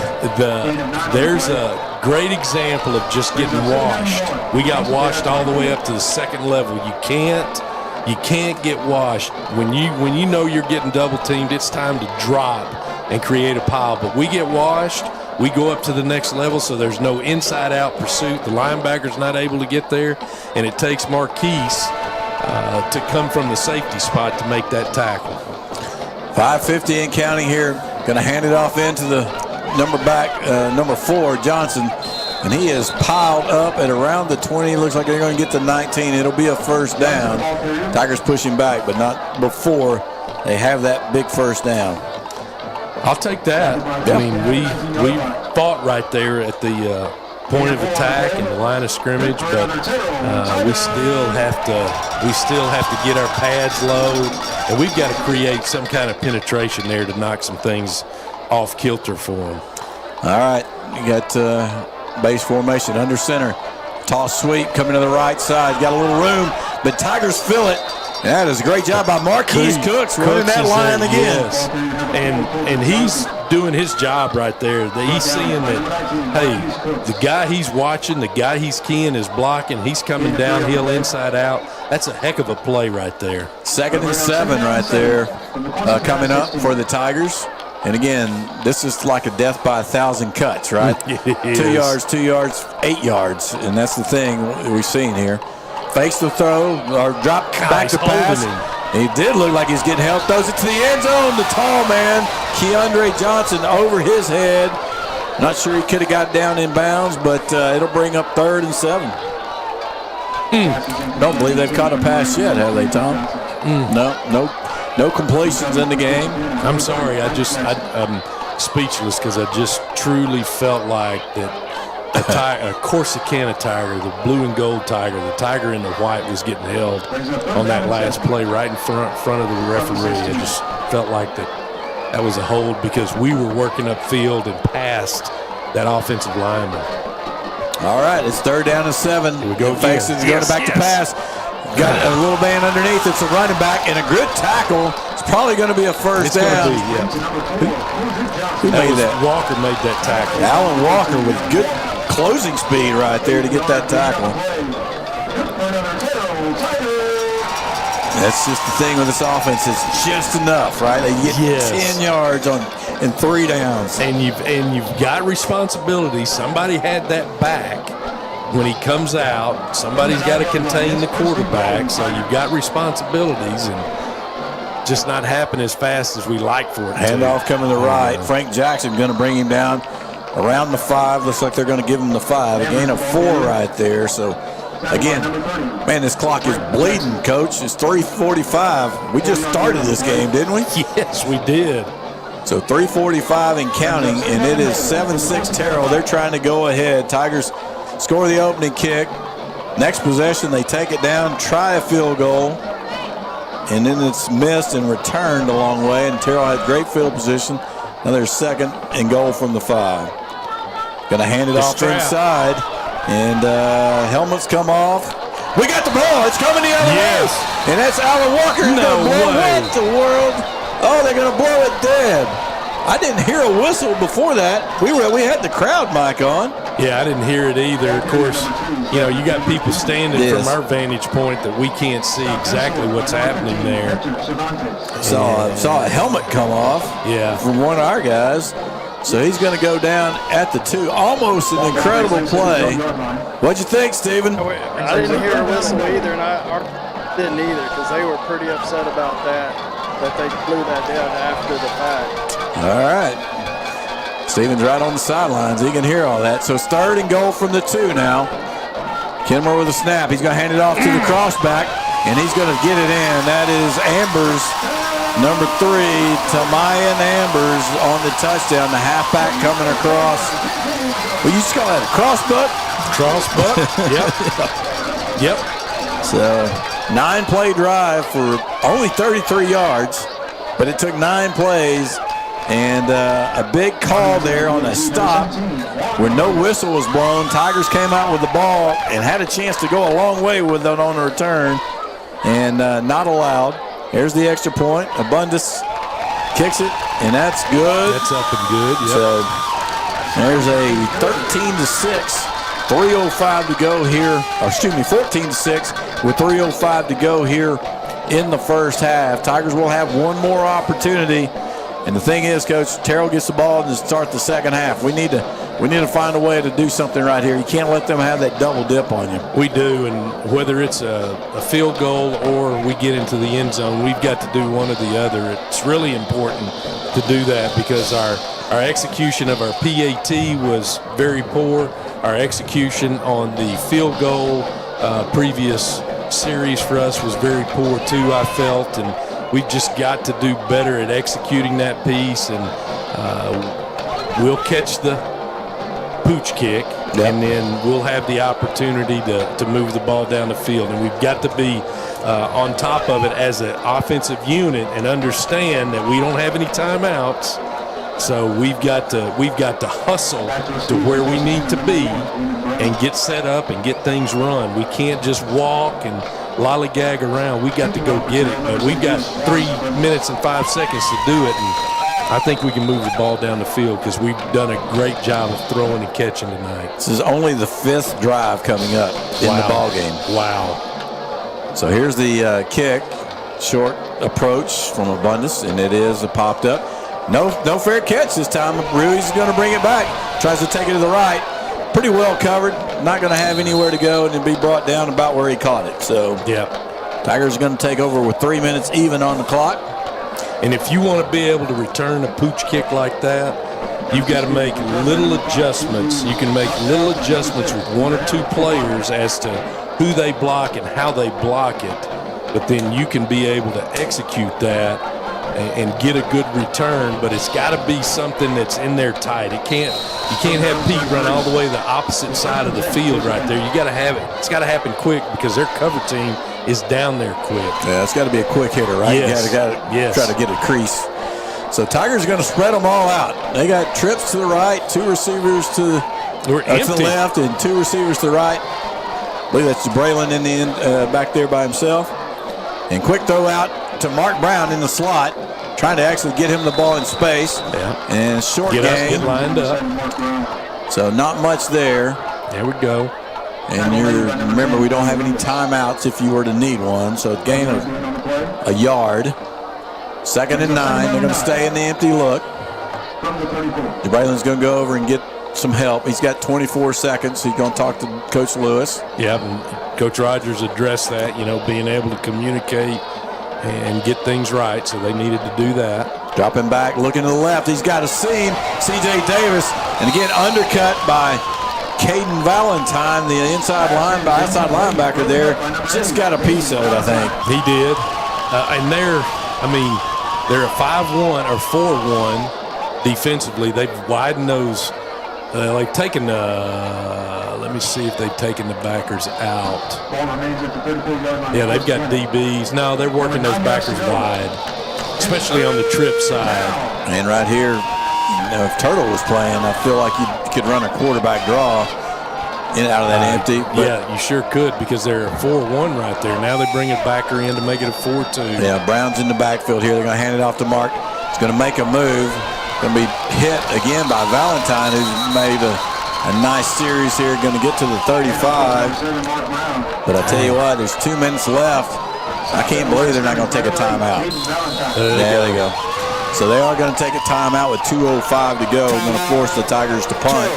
It's the first of the first half. Coach, you got to go to the official. You can't just walk out and time out and expect everybody to look at you. They ain't looking at you. Go to the official. So 2:05 to go here. Tigers try to get something going. That's the danger, right? They're throwing a couple of passes early. You get an incomplete, and you have 3rd and long. And then you're going to end up giving them a chance here before half. Yeah, that's a disappointing series right there because we didn't execute that 3rd down. They've got 4 down linemen and a Mike linebacker, and the outside linebacker to the play side was wider, and the outside backer to the short side, he was a little wider. He came in tight, and then he busted out wide again. So, in essence, it's 5-on-5, and you got a heck of a running back with the ball. We'd love to see that executed better.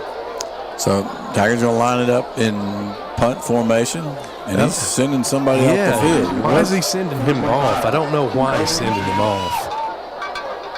I don't know what the deal is on that. So, Christian Evans will come in for Escamilla. They're going to be a part of the protection group. And then Zuniga is back to kick. And they got two safeties back, 2 return men. Kind of an end-over-end snap. Kicks it high. Good spiral kick. And it's caught there by Ambers, but he fair catches it at the 31. And a good kick by Zuniga. Yes, that was – oh, that's such a great kick right there. It's a kick you don't see a lot anymore. No, you don't. Because the rugby style, and kids nowadays, at least to me, they don't go out and throw and play catch And that's all we used to punt do. and kick. Yes, we loved it. We loved it, and so the teaching aspect of it, isn't like it used to be, and so. Well, Terrell's going to take over with 1:59. They have 2 timeouts left. And, again, this has not been – quick scoring has not been the things we've seen from them today, as they've kind of just grinded it out. But the Tigers, the Blue Tigers, going to have to stand up here and make some stops and force them to turn that ball over or run out the clock. Yeah, so. we've got to have – we can't give them those – you mentioned it earlier, short, 8 yards. Yep. It's got to be short. Can't let them get deep on you. Can't let 88 get behind you. Can't get washed down here. Yep. Going to toss it right there. He's going to reverse the other way. Tigers are there. Great job. Man, you got Montre Bush. Is that Walker coming in? Yep, it was. Yeah, Alan Walker doing a good job there. Tigers really filled that up, and going to be a loss of 1 on that play. Tackle for a loss. Here by the Tigers. Time's running. Oh, shotgun now. Now they go. They're going to do twins to the left. It's going to be a solo out here. Let's get set up. Going to hand fake the handoff. Quarterback's going to keep it. Tigers stay on. Escamilla and Walker right there with the stop. And again, at the point of attack. And they don't want to do anything that's going to give the Tigers another chance. That was Josiah Lopez. Lopez, the other side. It was Thank you. Lopez's side. Lopez. Yeah. Great play. Great job staying at home. Oh, man, you can't ask for anything better than that. Now just execute this. Let's keep them away from it. Snap is back. Looking downfield. Tigers gets pressure. Got a man, but there's going to be. Yeah, there's a lot of contact there. Man. Hervey is starting over there, and he's in place of Betts, who had to sit out the first half after a penalty from last week. So that'll be a first down with a minute left, and still have the 2 timeouts, and it's going to be up. They don't get. It's not a spot foul. No, it isn't. They ought to have the ball at the 45. Yes. Okay. The referee's on it. So it's like, man, you've been watching too many NFL games out here. Yeah, this ain't the NFL. So 45-yard line. Defense, number 16, 15-yard, automatic first down. And I think he just kind of got tangled up. And it looked like he was just trying to crawl in front of him to be able to knock the ball down. That's what it looked like. But anyway, it was we broke the rule. Broke the rules. So it's first down here after 2 really good plays on first and second. Stay home, do your job, man. Come on. So there's a handoff, and it's coming sweep. Wide this way. Sweep. I love it. A good job. Yes. Escamilla out here. That away. Keep him in. There you go. Frank good Jackson job. doing a good job. He's asking for a holding penalty. And Damon Brown out there, and we got a time called with 50 seconds to go. Yes. Great job. That was the atypical buck sweep there out of the wing tee, and we did a fantastic job. Escamilla had a great pursuit. We're running through the blockers in front to slow them down and creating we're disrupting the path of the running back because he sees us flash across in front of him. So he starts slowing down in our pursuit. Oh, man, you got to love that. Old defensive coach here gets you fired up, right? Oh, boy, I'm telling you, when those fellas get out there and get after it like that, heck yeah. You just want to pat them on the back. Man, let's go. Yeah. Well, it's second down and 9 now. Tigers down 14-6. And you can see Adams having to improvise here to get you the scoreboard on. But he can do it. The man knows how to get it done. So second and 9. And the Tigers looking for a couple of more stops here and get out of this half. Kind of regroup, get their breath back, and come in and get this second half rolling. So another big down. These downs in this last 50.2 seconds are going to be very crucial, and I really like the way the Tigers have played their position and taken care of their responsibility. All right, going to toss it this pass. way. It was going to be a halfback pass. Yes. But Tigers, Frank Jackson initially and Cervantes coming up. And Hector Cervantes with a nice play to get the sack. Guess it's technically a tackle for loss, but it's basically a sack because he was going to throw that ball to Big 88, wasn't he? He sure was. Well, he was going to throw it right here to 5. Yeah. He was going to throw it to 5. The homecoming king. The homecoming king. 20 seconds and counting. Dropping back to pass is Kinnemer. A little pressure on. He's pressured. He's going to throw it. It's incomplete. Quarterback goes down. No flags. 16 seconds left. 16.4 that you see on your screen there in the bottom right-hand corner. It's not a picture in a picture like you think. So it's 4th down, and they're going to have to punt. Yes. I'm not sure about throwing that pass right there. No, you're trying to what they're trying to do is they're trying to advance the ball down the field a little bit further to give their kicker a chance to kick. Marion Lewis back deep here to return this kick. Now it's going to be a seam pass, and it's caught. He's brought down. I think he's short. He's short. I think he's not. They're going to give him the first down. He's right at the marker. 7.9 seconds. They're going to give it to him. Golly. Oh, they let the clock keep running. At home, of all places. Yes. So they're going to call time.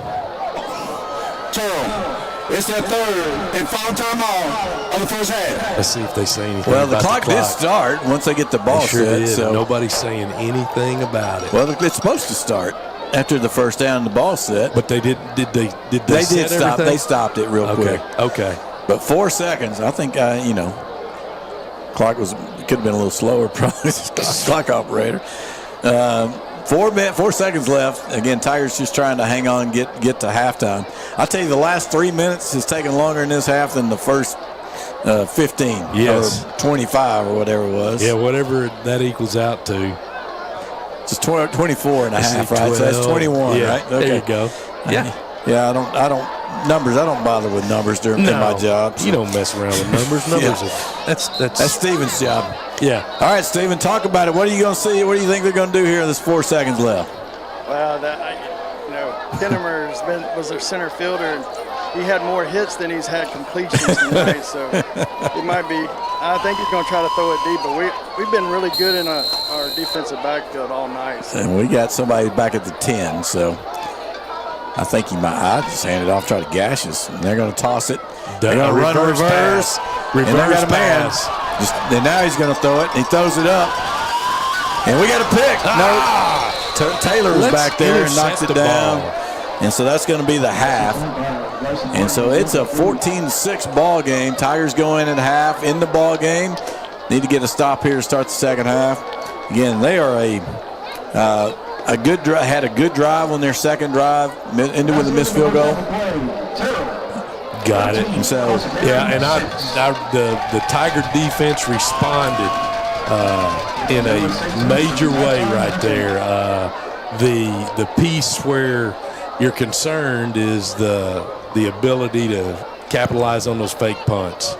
Those are things that we wish that we do better at. But besides that, I was so pleased with the way we played that series, that last series right there. We didn't let them truly move the ball down the field. So, man, that ought to make you feel good going into halftime. And those adjustments are going to be crucial coming back because some of the plays they continue to run, they're going to have some things that are going to come off of that. And you can see they got some tomfoolery too with the sweep pass, the double pass to get the center fielder out there to catch the ball. Like Steven said, his cue remark, he had more hits than he's got completions there. So you got to be pleased. I'm pleased. I feel great about it. Effort's been good. Yes. I mean, execution's been good. We're completing passes, moving on offense, being able to get first downs. That's improvement. Shows tons of improvement. And some of the defensive plays, man, they've really done a good job staying there and doing their thing. And so that's been exciting, and that's growth. That's what you want to see when you're in the middle of the process of rebuilding the program, and that's what we're doing. We're going to be quiet here, and we're going to let you watch the Calicos and the band, and we'll come back after the band and the Calicos go, and we'll be back for more. Again, it's 14-6 here at halftime, and enjoy the Calicos and the Corsicana Tiger Band.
Social officers for the dance team are Junior Riley Dunn, Junior Dayton Smithstand, Junior Dayton Jones, Junior Whitney Odo, Senior Brianna Dubs, Senior Eli Solis, and Senior Head Social Officer Kaylin Thomas.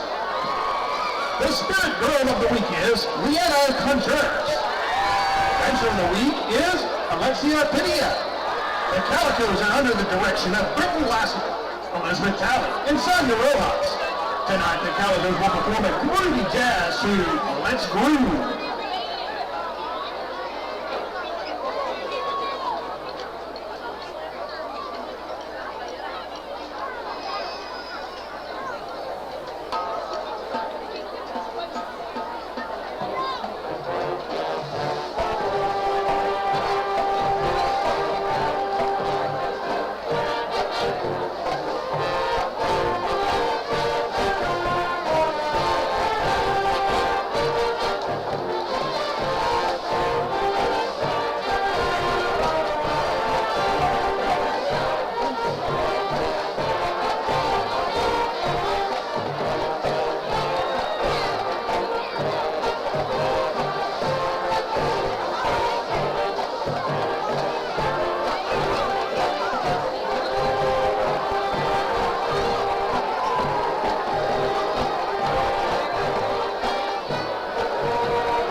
Calicos would like to thank their standing ovation and encore boot backers, Custom Tees, Marvin Brown, Princeton Ford Lincoln, Valvoline Express Care, McKee Lumber Company, Hinkley & Kiki, Hometown Medical Associates, Greenworks Printing, Corsicana Oral and Facial Surgery, Justy's Landscape and Fence Company, Watkins Construction Company, Eagle Auto, Auto Care Valley, Where's Oil Partners, New Street Floors and Cleaning Services, Fair Bank, Royal Title LLC, and Griffin Rowden Funeral Home.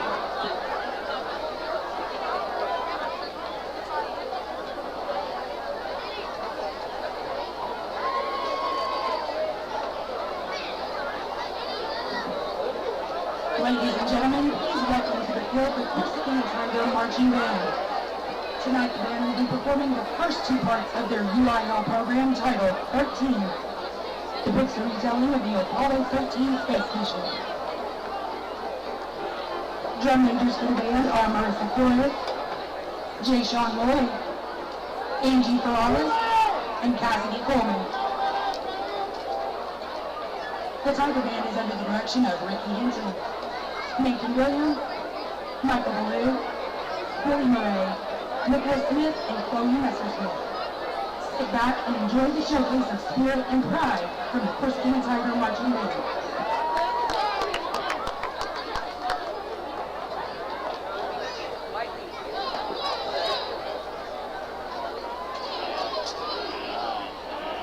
Ignition sequence has started. 6, 5, 4, 3, 2, 1, 0.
Band members of the week are Matthew Barbie, Ramiro Ramirez, Kennedy Gross, and Cadence Clearweather.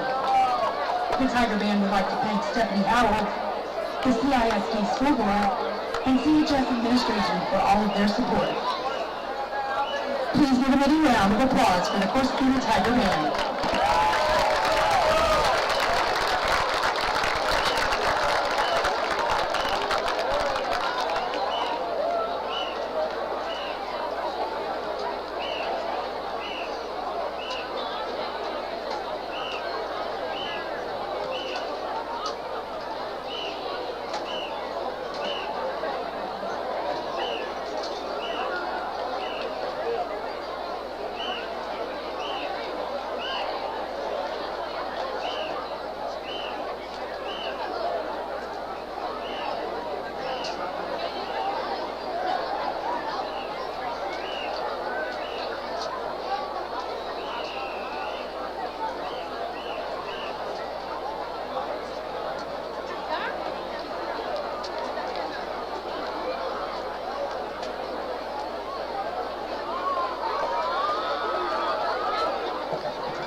Ladies and gentlemen, please welcome to the field your grand champion, Terrell High School Tigerettes. Entertaining Tiger band since 1951. The Tigerettes are under the direction of Cody Irwin and Tiffany Troy.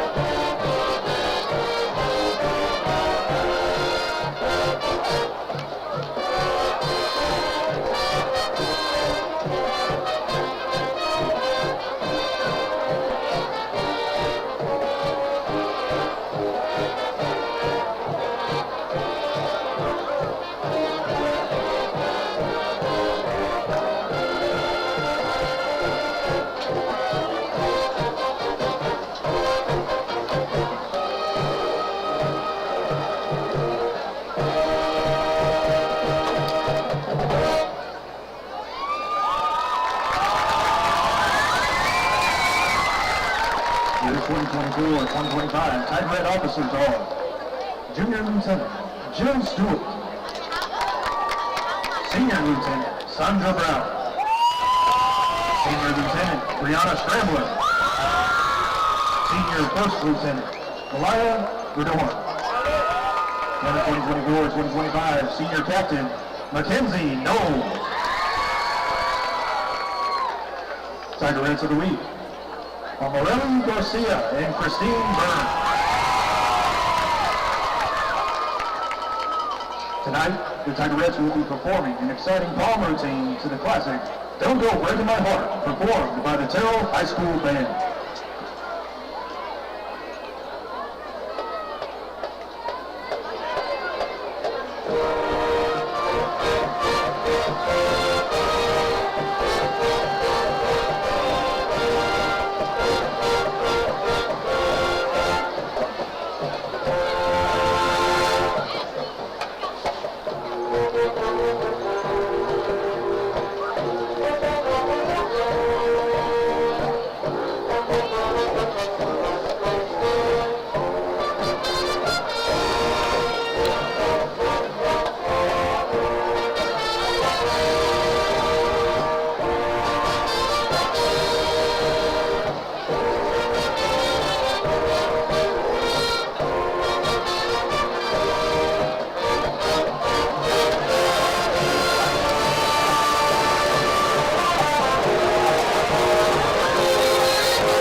Well, can you hear me?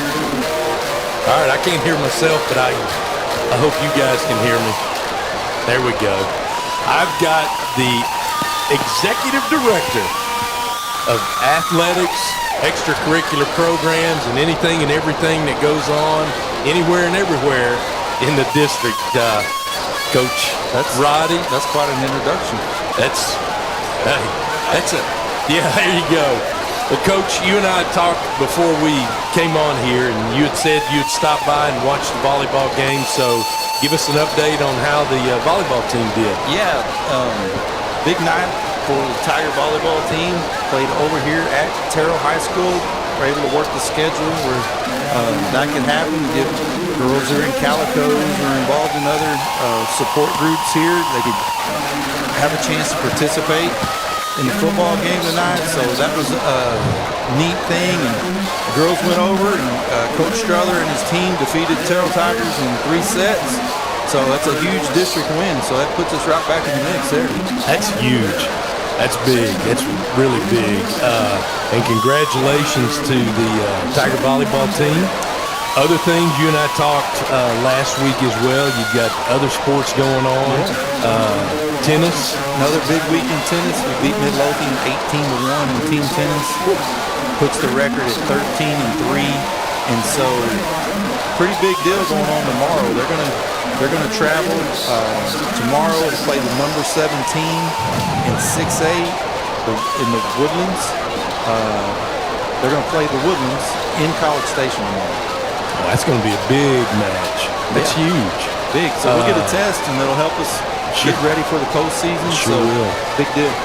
Do you have any update on cross country and how they're doing and what's going on there? Actually got a chance to watch them run on Thursday. They participated in the Waxahachie Life cross country meet, and that was held at the sports complex in Waxahachie. We had a boy runner finish 4th this week, and our girl finished number 20. That boy, looking him up. That was in Waxahachie, It was right? in Waxahachie. Okay. Ezekiel Rojas finished 4th overall. Wow. So that's a big deal. I think he ran around 17 minutes. He's cutting time off, and I think we got a chance to get him out in the region. Good deal. Anything yet with boys and girls golf? They started? They started last week, and they played at Lake Arlington and fared well. And the next tournament will be here soon at Pinnacle Club over at Seaton. How many, for the folks out there, how many tournaments do our boys and girls golf programs get to participate in? They'll participate in 3, 4 this fall, then they'll move into their spring season and get prepared for the district tournament that happens in April. Where are they holding district this year, or has that been decided yet? It has been decided. I want to say that district tournament is going to be over at Tangle Ridge in Grand Prairie, which is a great course. Yes, it is. All right, then. How's the junior high faring? How are things going there, junior high-wise? Had a rough week this week, but things are on the upswing there. The kids are participating well. Coaches are coaching hard, and the 8th grade will be at home for the first time on Tuesday. Okay. Well, good deal. And before we go, as we were talking, you were talking about how you were aware of Marvin Sedberry and his lineage, and you had a couple of friends that have really been successful after working with him. Specifically, Chris Gilbert. Just give us a little background, like what you and I were talking about there, to just show the influence of Marvin Sedberry, because he was influential to a lot of the older players while we were there, the guys that were juniors and seniors that were there as we were freshmen and sophomore. They were really trained and really influenced by Coach Sedberry's leadership. Yeah, I think guys like Marvin Sedberry Sr. are a credit to the profession. I think they've made tremendous impact on not only a lot of kids, but a lot of coaches as well. And I worked with one of those guys, Chris Gilbert. We worked together at Dallas A. Maceo Smith before Chris moved on, and Chris worked for Coach Sedbury at several different stops. Chris is now the position coach at the University of Texas. And, this the kind of things that we hear is just the first-class program that Coach ran, and the attention to detail and all the hard work and holding the kids accountable and all those types of things. And, I think sometimes it's forgotten what kind of legacy that those guys create from the people that work for them.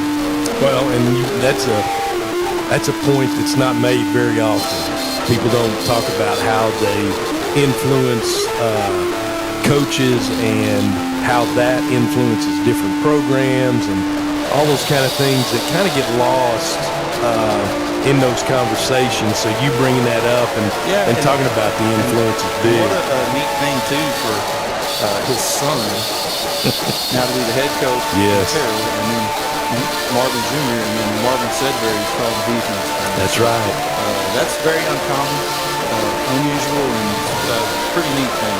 It is, and I bet that's probably a lot of, to be honest with you, I think that'd be a lot of fun to be able to coach with your son like that. Who can say that they've done that, right? Yeah. Who can say I was a head coach and my dad worked for me? Yeah, you think Junior tells Senior what to do, or Senior telling Junior what to do? I think Senior, when it's crunch time, Senior has some influence, and then he just lets Junior. It's like, hey, I'm gonna let you play like you used to when you were little, but if you get too rowdy, I'm gonna set you down and set you right. So yeah, I don't know that I could have coached with my dad. I don't know about you. My dad and I it'd have been a fun. It would have been a fun experience. It would have. It would have been fun. Well, Coach, I appreciate your time and what you're doing for all the extracurricular programs there in the district and helping Brandon Owen with the stadium and everything that goes along with that. Yeah, so. just remind everybody, homecoming next week. September 27th, Crandall Pirates are coming to town. So get everybody out to Community National Bank and Trust Stadium. Get there early. We're expecting a big crowd and for another big district ball game. That's good. And the way things are going here, we might be talking about our first district win going into our second district game. So let's fill that place up. Let's do it.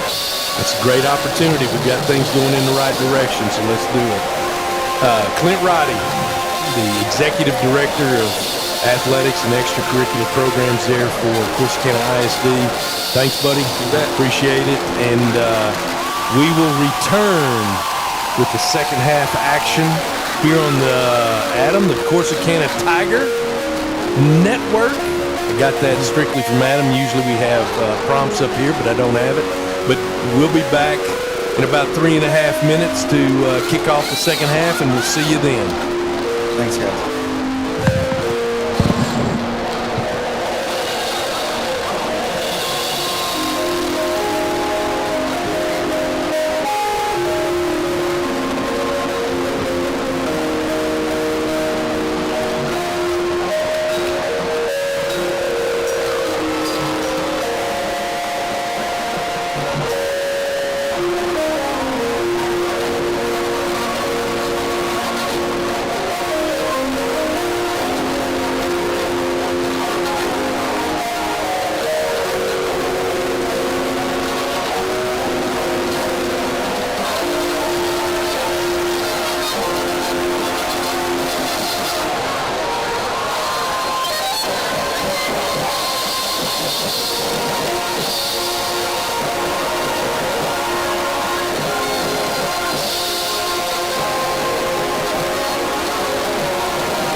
Okay. All right. No. Now? Yes. How about now? All right. How about it? Here we go. Are we ready to roll? All right, we are back here at halftime. Great job, Coach Cottrell and Coach Girardi. Appreciate you guys. And got some scores. How about some scoring updates here? Let's go. All right. Around the area, Bishop Lynch is putting it on Rice, 37-0 in the second quarter. You got Currens up big over Dawson, 35-9. That's a final. Was that last night, maybe? Maybe. So 35-9 there, because that's a faster game. We played a half in an hour. They played a whole game in an hour, if that's the case. How about this, fellas? Kaufman, 28, Ennis, 21 at halftime. Wow. There you go. Wow. And Crandall up over Poteet, 31-7. Of course, Crandall is our homecoming opponent. So they have been rolling pretty good this year. Yeah, and Midlothian Heritage gonna get a win tonight. They're up 40-11 at half over Greenville. Wow. Also got Valley Mills leading Blooming Grove in a tight one, 13-9, and Mildred up big over Clarksville, 40-12, as they continue to roll up the big scores so far this season. Getting ready for the opening kickoff of the second half. The Tigers will kick it off. Here's Giancarlo Zuniga with the kickoff. Short approach, pops it up at the second line. It's going to be caught at the 32. It's on the ground. Tigers trying to pursue and knocked him off on the coverage, but they will bring him down at around the 30, maybe the 31. See where they're going to mark it there. Looks like the 31. Yeah, they are. We're at the 31-yard line. Here we go. So the Terrell takes over with 11:53 to go here as we start the third quarter with field position at the 31. And the Tigers got a hold there at the end of the half with Terrell taking over with 2 minutes left. They tried every bit of trickery they could come up with to score. The Tigers do not give in. So need a stop right here. If you could get a stop to open this, man, it would be big, right? Yeah, you bet. Let's see the adjustments that are made by the Tigers defensively and the Terrell team offensively. All right. The ball's on the ground. And looks like they're going to come up with it. But again, there'll be no gain on the play. Going to lose it back to the 29, maybe. Looks like. So loss of 2 on the play. Hey, let's set the ball and get things rolling. How about it? Just looking around with it, and I don't know what the quarterback was discussing, but he was pointing at us for whatever reason right there. But anyway. It's just a big jumble of mess is all I could see. Big jumble of mess. Yeah, I could see the ball on the ground, and then he was able to just, it didn't bounce and move and roll anywhere. He was just able to fall on it there. Okay, here we go. It's going to be 2nd and 12. 2 guys in the backfield. Kinnemer under center, dropping back to pass, looking downfield. Pressure, throws it up deep, and it's over everyone. And again, still having trouble connecting in the passing game here. And good coverage there by Damon Brown. Love the coverage. Love the coverage. He's right there on it, man. That's great. 2nd and 12 for a team that's had trouble throwing the ball. I think I might have run and tried to get some of my yardage back. Yeah, I would have. I guess that's one of their halftime adjustments. They feel like they're going to be able to protect, and when they do that, they're almost, it's almost it's usually a 2-man route, so they only usually have 2 men that go out, and they're protecting with everybody else. We've got an official's timeout right here, and I'm not sure why we have that timeout. He's over talking to Coach Rogers. And you had one of their coaches, I don't know if that was Junior, but he was wearing his linesman out on the sideline. So, no timeouts called. Yeah. David, were you close enough to hear anything? Man, but he called. We said official timeout, so it wasn't a timeout. Okay. So we got a 3rd and 12, and maybe we'll get the third play run here. Because they're going to do lots of shifting, flipping sides, flipping backs, flipping receivers. So you got 2 Eligible receivers on this side, tight. And going to fake the handoff. Bootleg. Tigers going to get a sack. Great job from the outside right there. That's 26 for the Tigers. That's Montre McCowan forcing it back inside. I believe Escamilla cleaned it up. Yes, he was a part of it too. The big tight end was running a drag, so he was, as they booted out to the right, you could see the big tight end running the drag across, and he was probably 7 or 8, maybe deep, and we've got to make sure we don't lose him on the play side there. 4th and 16. They haven't punted yet. High snap. They will punt it. Good punt from the left footer. Caught by Cooks. He's got a little room. 50, up 45 to the 40. He's got space. Because back, he cut it to the middle instead of the outside. He will go down inside the 35. I'm trying to see who he ran into, because he ran into one of his own guys with his break right there. But a great return. Aggressive. Very aggressive. Man, when you put 2 receivers back, return men back, the ball needs to be caught. Yes. You've got 2 guys back there for a reason. Somebody's catching it, the other's picking off the first threat, and then you're off to the races right there, just like we were there. Man, I wish we were home for Adam so we could get some good replays today, because we've had some nice plays from these teams. We really have. The Tigers. Yep, we have. So Braylon brings his offense out here. 2 backs on the field with him. Murphy to his right and Mark Brown behind him. And there's the snap. Going to fake the handoff to Murphy. Hand it off to Brown. He kicks it outside to the right. He's got a little space.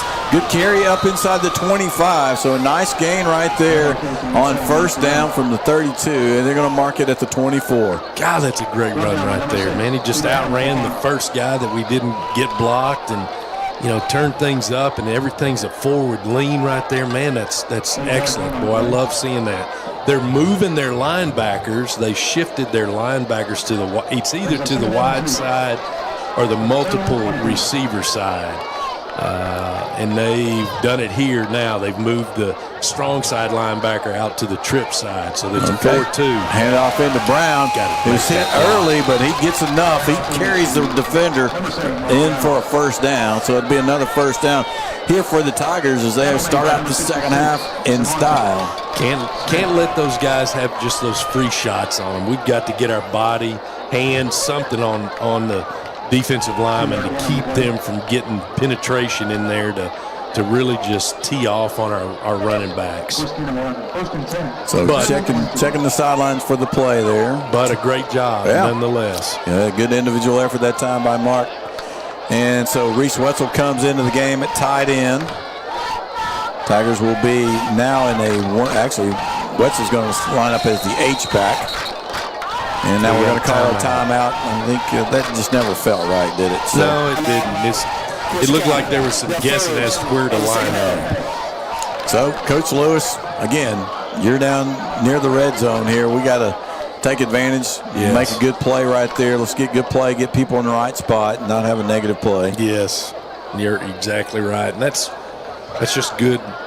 That's good on the coaching aspect of it. As a group, they're doing a good job of being together on it and really being in tune with what's happening and what they need to be able to make sure they do. And timeouts are important in college, in NFL especially in the second half. But I think in high school, a lot of times it's more important to get yourself in the right situation when you're in that spot than to save those for the fourth quarter. Yes. You could lose the game by then. You got to, right now, we're trying to get this game tied up. Yes. You don't have every single position recruited or drafted. You're taking your guys that you have and you're training them and you're doing everything for them. And still playing a lot of young guys. Yes, so. and you've got to make sure you're taking care of them, by calling those timeouts like that too. So, H-back to the right, going to hand it off to Brown coming to the left. A lot of red there, but he turns it up in there and gets positive yards down to the 19. It's a gain of 3. So it'll be 2nd and 7, actually, Yeah, Brown's hobbling off right there. He was kind of wanting to come out on the play before after that third down play. Yep, and, they wrapped him up on his legs and hitting him low, so. Murphy's in the game. He had some really good runs there in the first half. Good, strong runs. Yes, sir. So they're going to come in. They got trips to the right. Got single receiver Taylor out to the left. Murphy lined up to the left of Jabrailin.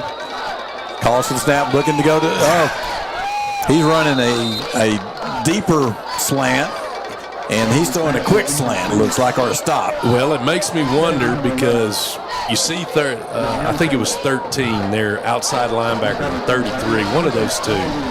That outside linebacker was cheating. He cheated early, and then he got back into position, and then he started cheating again. And it's almost like, I'm gonna get rid of that ball. You know, he's ready to get rid of it. So either way it goes, incomplete. It's 3rd and 7. Yep. Murphy's still in the game at running back. Again, same formation. Trips right. Calls the ball, looking for the go down, throwing the fade. And that time he cannot get around the cornerback. Not enough air under the ball that time. And Tigers turned into the pass there on 2nd and 7. They did, and that 3rd down play right there with a height advantage, just throw it up at him and let the chips fall where they may, because you've got a better chance of your teammate catching that ball, or that defensive back's going to create a pass interference situation. Let's see if we can get this side blocked up here on the 37-yard attempt. And it's a good kick, and it is on its way. No good, a little short. As again, there was pressure coming off the right side. Yeah, the alignment there. And the alignment there is the thing that's here. I'm going to give you an example, Rusty. I was able to coach the 2-time 100-meter state champion, Mr. Robert Atkinson. Mr. Robert Atkinson. And we worked and we worked and we worked really hard. I mean, we took a lot of time and technique and just trying to get him to be able to get that angle. Well, it's difficult even with the state champ, if you have your width there, and we're lacking that width. Shift a man in motion, coming to the left side. He's coming to the line. That's got to be a penalty. And he's but stacked up. The Tigers do a great job defending that. That has got to be a penalty, Coach. That is. You can't run around. Once you take off in that arc, you got to stay in that arc or stay lateral. When you start coming toward the line, you are. But Tigers forced a loss on the play, so a great job by the defense. It didn't matter to them. We got called for that at home last week at Hallsville. We ran somebody late. You and I talked about that. So the Tigers come out now. It is 2nd and 12. The Terrell Tigers down on a negative play there, down to 2nd and 12. Tigers trying to get aligned correctly. It should have been. So I'm going to hand it off inside. They got a nice job on the trap, as you said right there. But the Tigers fill it from the secondary. I believe that was Cooks, comes up here and stops him at the 25. So it's still going to be 3rd down and 5. You want to be able to keep that defensive back from having to make those tackles. He's not running up. He's seeing what's happening, and he's late responding to it. Got to do a better job of doing that, using your technique and stuffing that puller. Okay, so it's 3rd and 5. Kinnemer under center. Going to hand it off.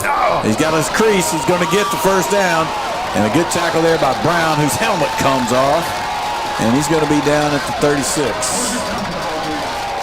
I don't know, can we talk to Coach Roddy about buying some helmets that don't come off every time we make a play? That's the haircuts. Haircuts.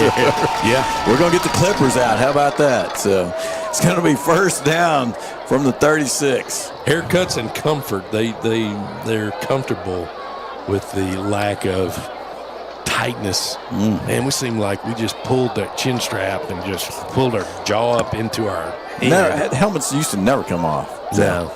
1st down now, going to drop back. Going to double move. They got a man. He's open, but overthrew him. Man, they had Noah Lewis. Made a nice double move out here, but unable to complete the pass again. As Kinnemer, as Steven said, has more base hits against us than he does completed passes. Yeah, you've got to, he has no responsibility in that middle right there, so you've got to focus in on that receiver out there for you. And those double moves, a lot of times, man, you're running through it and knocking that guy down. You remember because we'd be told, hey, if he does don't let him go. Run right through him. Of course, that's old school, too. 2nd and 10, and there's going to be a quarterback run, and he's got some space. And really the first time tonight that he's just taken off, and again, we lose another helmet. Should be enough for a first down.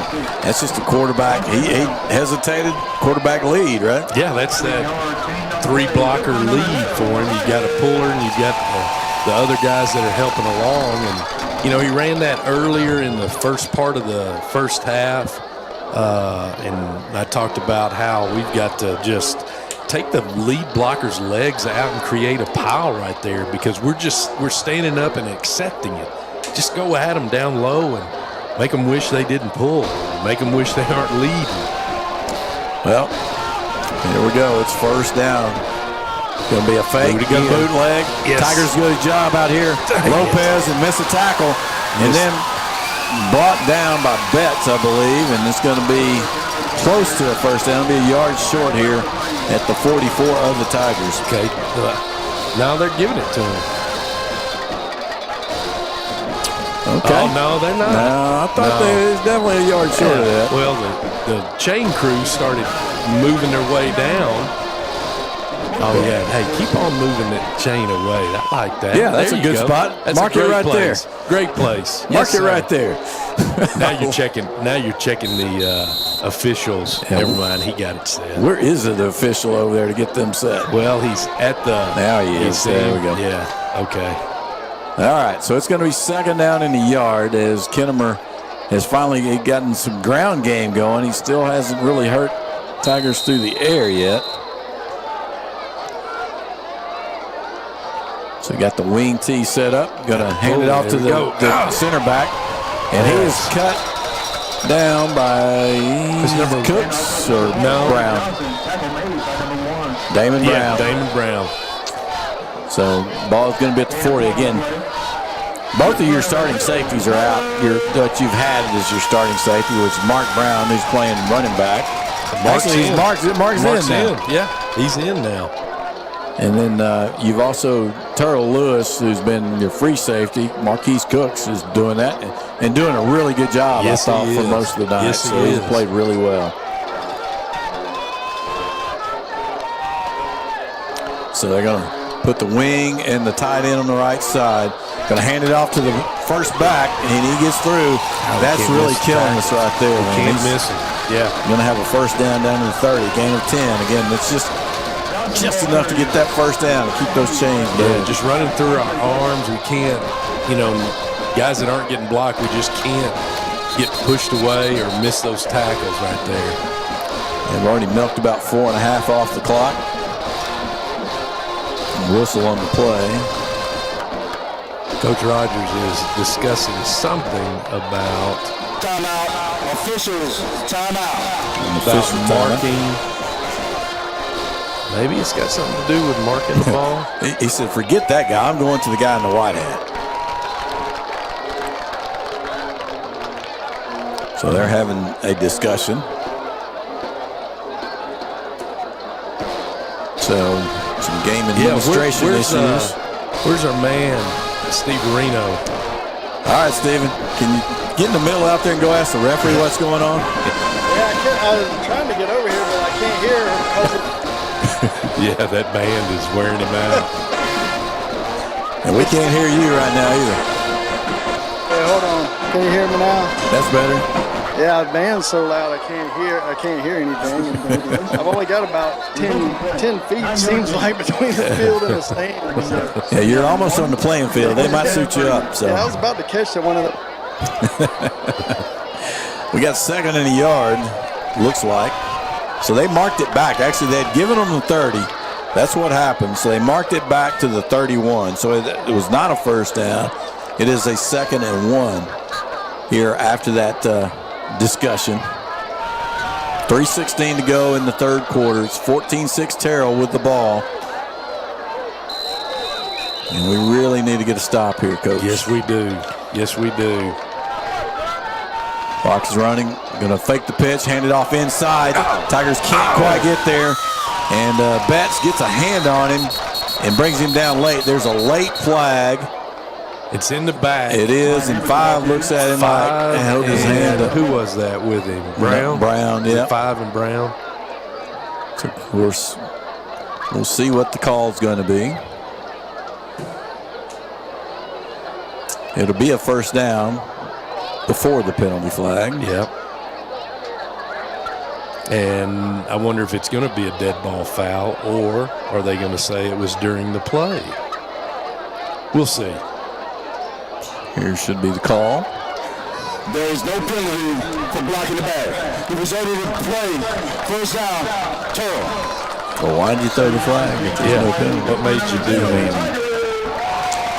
Anyway, so they're going to wave off the flag. It'll be a first down at the 24. And again, time is ticking. It's 2:45 in the third quarter. Tigers have missed 2 field goals and scored on the opening drive. The extra point was not good. It was really the function and not necessarily the kicker as much, but have had trouble executing that.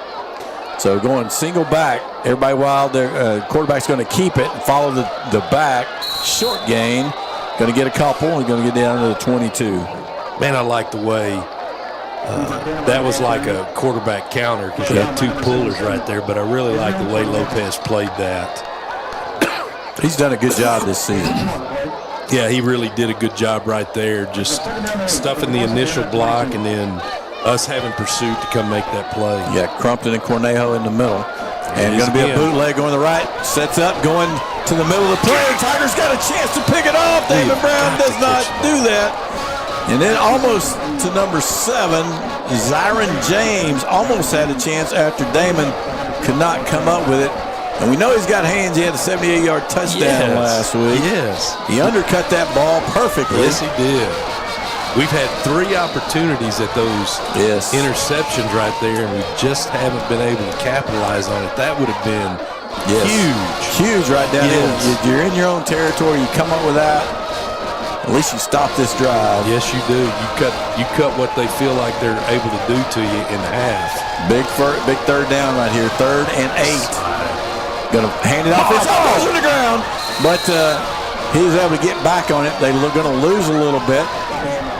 Going to mark him at the 24. Back to the 24. It's going to be 4th down. See if they kick it. 4th and 10. They aren't moving any kind of action over here. They have had 3 fake punts. 3 fake punts, and they're going to do some time foolery here too. 4th and 10. Then they're going to. Oh, he's going to kick it. Then they're going to send out. Watch the kicker. Watch the fake. This is going to be 30 or 41-yard attempt. They don't have enough guys out there, so watch the fake. Now they bring on somebody else and somebody else. Yeah. All right, they're going to call timeout. So timeout here with 1:03 to go in the third. It's a 14-6 Terrell. They're trying to kick a field goal, possibly. Of course, we've seen 3 fake punts and so far. Yeah, and what would not lead us to believe that they have a fake field goal right here too. And you say the Tigers going to play Mark back in case it's short. Yeah, we experienced that on one of our kicks. Now, unlike in a Division I college game or an NFL game, they're not a bunch of offensive linemen necessarily on the field only. There's some athletes out there as well. Yes. So coverage is a lot different than what you see on Saturdays or Sundays necessarily. But you're still going to have your guard and tackle that are going to be big. Yep. And then you're going to have an eligible receiver in that tight end position. You're going to have an eligible receiver in that wing position. You're going to have an eligible receiver receiving the ball. Your kicker can run. Your center usually is a linebacker, fullback kind of guy. So let's see what happens. The Tigers are lined up in a defensive formation. And they snap it, kick it. It's a well-kicked ball from Abundus. And it looks like it's through, and it is, man. He drilled that 41-yarder. Yeah. So a 13-play drive that ends with a 41-yard field goal. Tigers are now down 11 in the ball game. So we got to figure out a way when we get into the red zone to finish the drive. And I think last time we kind of went away with from what we were doing, throwing the ball a little bit, trying to pop them. And think maybe you might want to go back to sticking to what you do. And we did have a miscommunication, a little like on what we thought was maybe a quick route with an easy completion. Yeah, and maybe that was an adjustment coming into the second half. They're seeing how the defensive backs are playing off, or they're seeing how our mismatch could play to our advantage. But you've got to be able to make it play into your advantage. We've done it. We did it down in the first half, but we're throwing the ball we're throwing it right up to him, laying it up, and giving our height advantage the opportunity to take over and win that jump ball, so to speak. But we have run the ball, and so we got to stick with it and just keep plugging away at it. But we need to be able to finish with some points. Well, Stephen, what were the coaches like after that end of that drive there? They were congratulating them. I feel like they thought that was a win, even though you got the field goal. It was a long field goal. But kick it deep, and it's caught at the 19. We get it at the 25. Yep.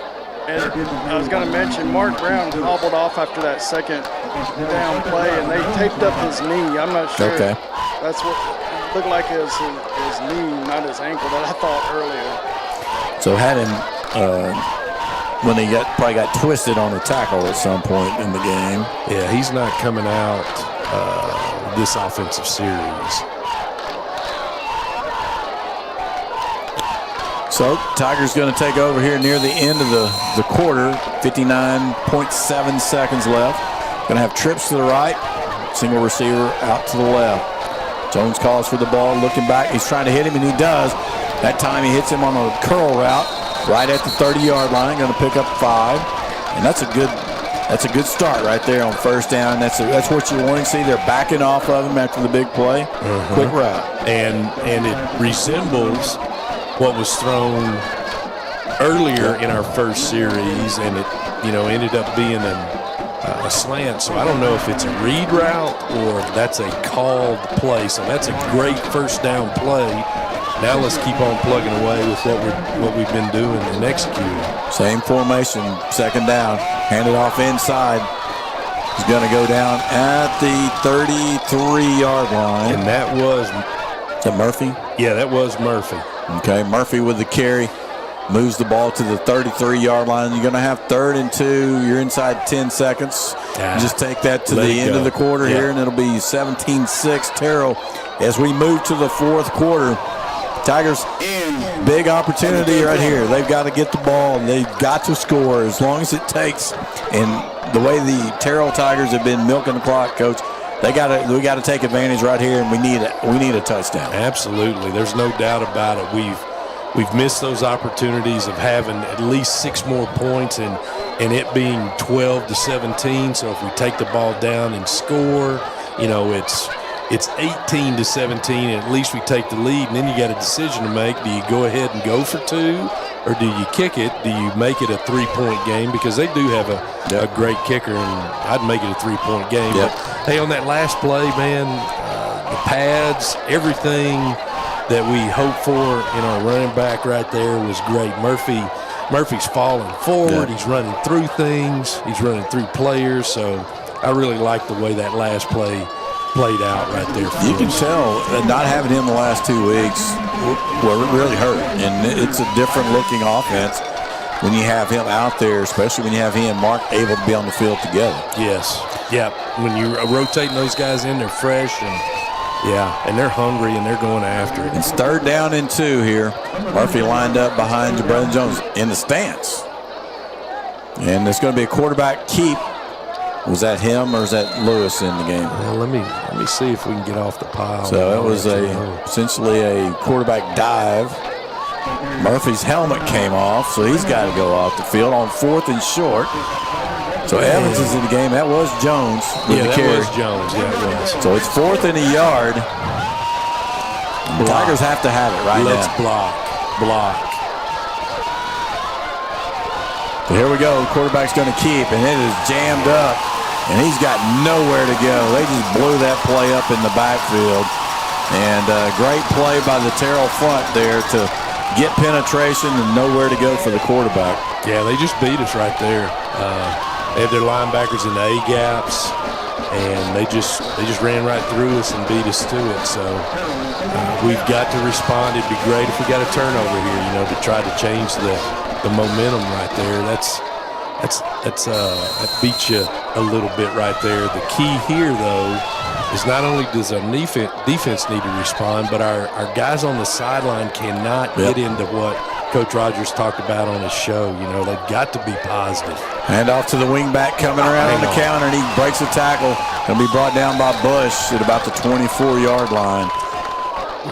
We're there busting things up. It's just they're running through our tackles. We're arm tackling at times. But going fast. There. Yep, they're going to hand it off inside. And a great job by Johnson making tackles miss. And he's going to get down into about the 12. Did not play the trap well again. Trap's really been their best play today. That's their biggest gains is that trap. Really is. Well, they're going to have first down at the 12, I think that is. Got Escamilla down, so that's why the timeout's here. So get Escamilla, Jerry Escamilla on his feet, and he's going to hobble a little bit. He's going to limp off the field, but able to get off on his own power. It just leaves the trainers, when guys get hurt, they just leave them. They're out there to help them, and they just leave them. So trainers just, okay, hey. Well, defense getting a free timeout here. Yes, they are. Time to regroup, and let's start making something happen here. So Tigers really need to stop, and, man, this has been their best drive so far for Terrell. How quickly, of course, it's short. They got the ball at the 34, so it's going to be first down. They're going to hand it off to the halfback coming across. Makes a couple of guys miss, and Ambers is going to go down inside the 5, and that's 3 plays and 3 first downs. Jaden Jones made the tackle from the defensive end spot. He came in for Escamilla. So, again, I believe that was Lewis losing his helmet. It was. Oh, I guess it will be 2nd and 1.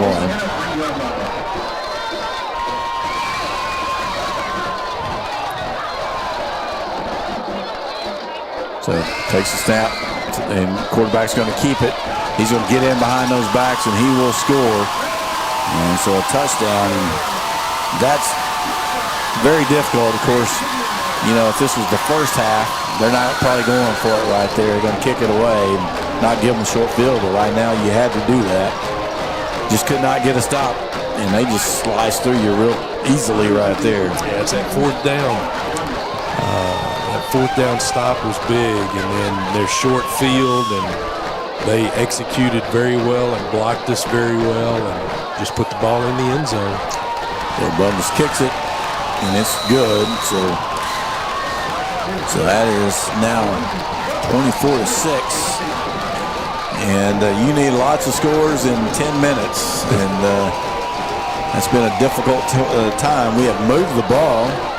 We got 2 missed field goals as we gotten down there, and we just got to do a better job of finishing the drives. Yes, we do. We did a great job with our opening drive, taking it down and scoring, but we haven't been able to do that since. We've gotten it close, but still hadn't been able to execute and move the ball into the end zone, and then we've had those miscues on the field goal attempts. But hey, this is another opportunity for us, and it's time to respond, and hopefully all the things that they've worked on, the mental conditioning that they worked on this week, hopefully that will come into play, and we'll see a good response here in this series. Well, you get you a big play or two right here. You get a quick score.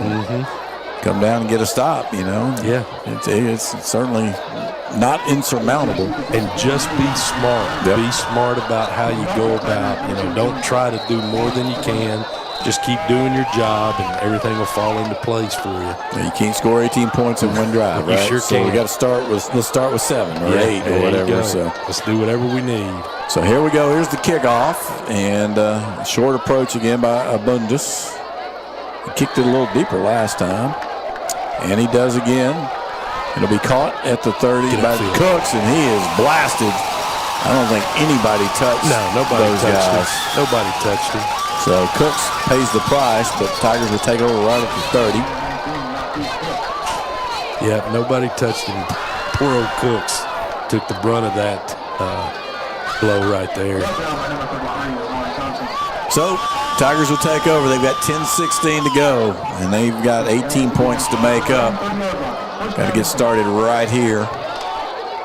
And again, if you try to open this up and pure aerial attack, it's not your comfort zone. No, it's They not. have shown that they can complete some passes today. Yes. So here we go. It's Jabraylin Jones brings his squad out. He's got 2x2 stacks set on each side. Going to throw the quick out to Ruiz. Tries to turn it up, but that's a 1-yard gain. Didn't get much on that one. And just hang on to the ball once you get in that pile like that. At least something positive happened right there. You know, we're throwing and catching. Even though it didn't go as far as we wanted it to, we still made a completion. So we keep that momentum going. Clock's running. So he was tackled inbounds. You got trips to the right side. Taylor down here by himself. Murphy in the game with Jabraylin Jones at quarterback. Here's the snap. And he's looking downfield, throws a seam route, and it's picked off. But throw that into triple coverage. Jonathan Gray and Jamil Taylor with the big hit. And then there's late flags. Hopefully that is a dead ball on them. Well, I hope it's on number 8 because he's the one that hit 75. Yeah, and then he started yelling at our sideline. So I hope it's him. 15 yards the other way would be nice. That would be very, very helpful. Yeah, it's just inexperience right there on the quarterback. He's locked in on where he's going. They're going to call it on both. I can already tell by Coach Rogers' reaction that the official that came by with the Good ball. Unsportsmanlike on the offenses. Number 75. Good ball. Unsportsmanlike defense. Number 8. Those penalties offset. First down. Terrell. Okay. Well, towards disqualification. So I did not see the actual hit, but when you're looking at it, they are on top of us. There's 2 on top of him, so that's interesting. Okay. Well, it is 9:29 to go here, and Terrell with the ball, so making this battle very difficult here to overcome. And they're in tight. This is a true wing T look. Actually, they're overloaded to the right. And then they bring the man all the way back across, unbalanced to the right now. Going to fake the handoff. Quarterback's going to keep it. And he's going to be, Cooks is going to get to him, and he's going to get a few more yards, but he's going to get out of bounds at about the 38, 9-yard line there. Well, let's see where they're 39, 38. looks like. Oh, okay. Gain They of marked it at 6. the 38. Yep. Okay. Gain of 6. 6 yards being on the play. Brings up 2nd and 4. Clock is rolling here on 2nd and 4. 9-minute mark. Fakes that, looking down the field, trying to hit the wheel route. Overthrown. And trying to hit Zirin James down the sideline. Now, we had that covered very well, and my eyes went there, I looked back toward the middle of the field, and number 5 it looked like he was open in the middle of the field. I could be wrong. He could have been just running across the field and ended up behind us because we broke on the ball, but that's a spooky look if that was true.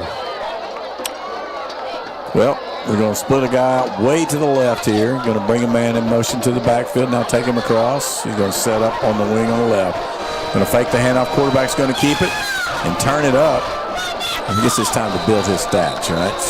He's going to go to the 34 for a first down. You know what? I mean, he's been very effective. You got two lead blocks. Yes, this play is very effective because we don't have anything inside out helping us. We're not disrupting the pullers at all, and things are just opening up. We're getting pushed around, and things are opening up for them to be able to go right through there. So first down, and they've had a lot of first downs tonight. And going to fake the handoff again. Same thing. Yeah. Breaks the tackle at the line. Now he's going to get through, and he will score as Hector Cervantes coming through, had a shot at him, couldn't quite hang on, and just, again, you're outnumbered when the quarterback is the runner like that. You sure are. And then when he got out in the open field, he just made a little slide move, and we totally whiffed on him right there to open things up for him to be able to score.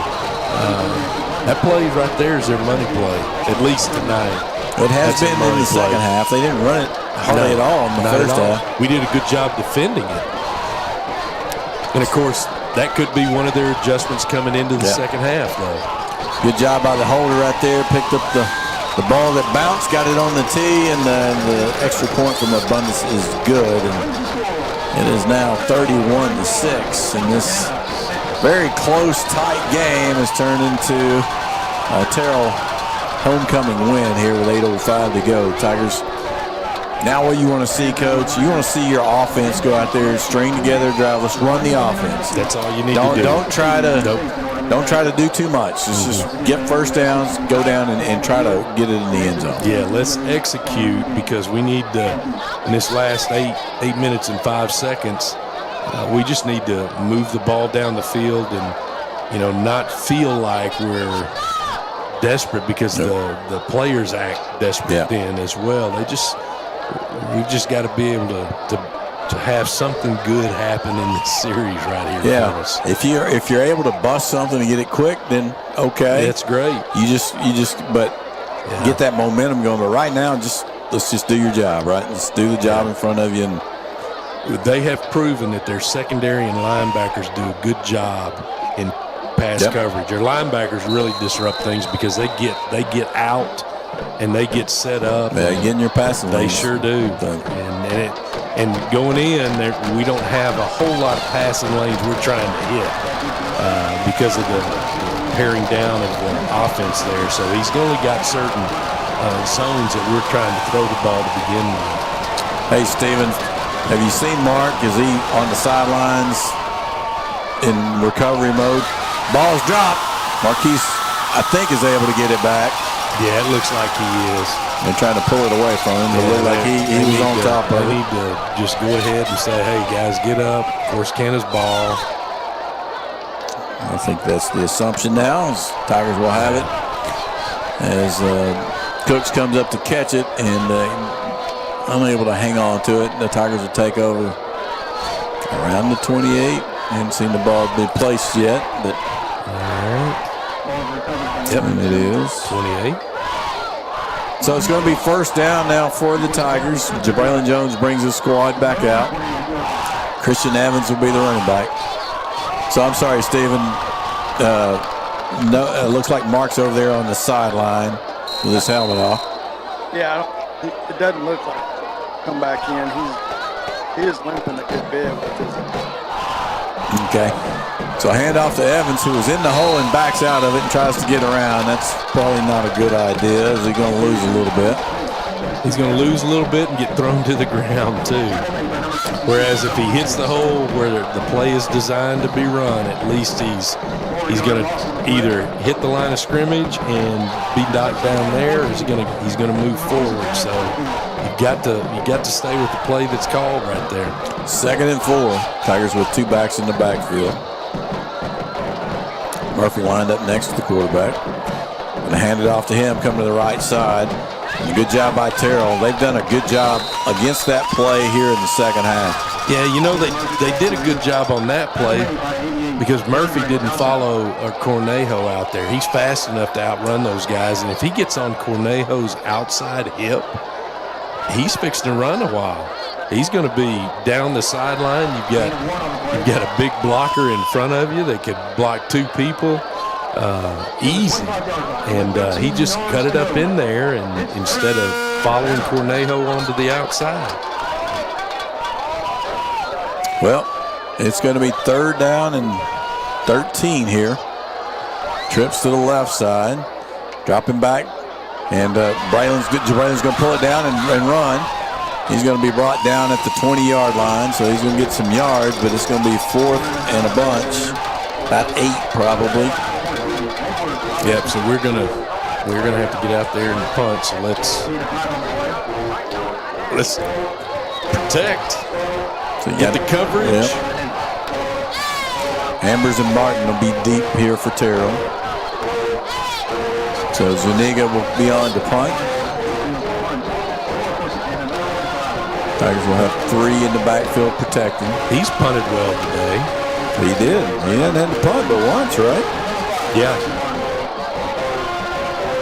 Usually in a game where you only punt once, you've got more than 6 points. So, and there's the punt. It's high. Good.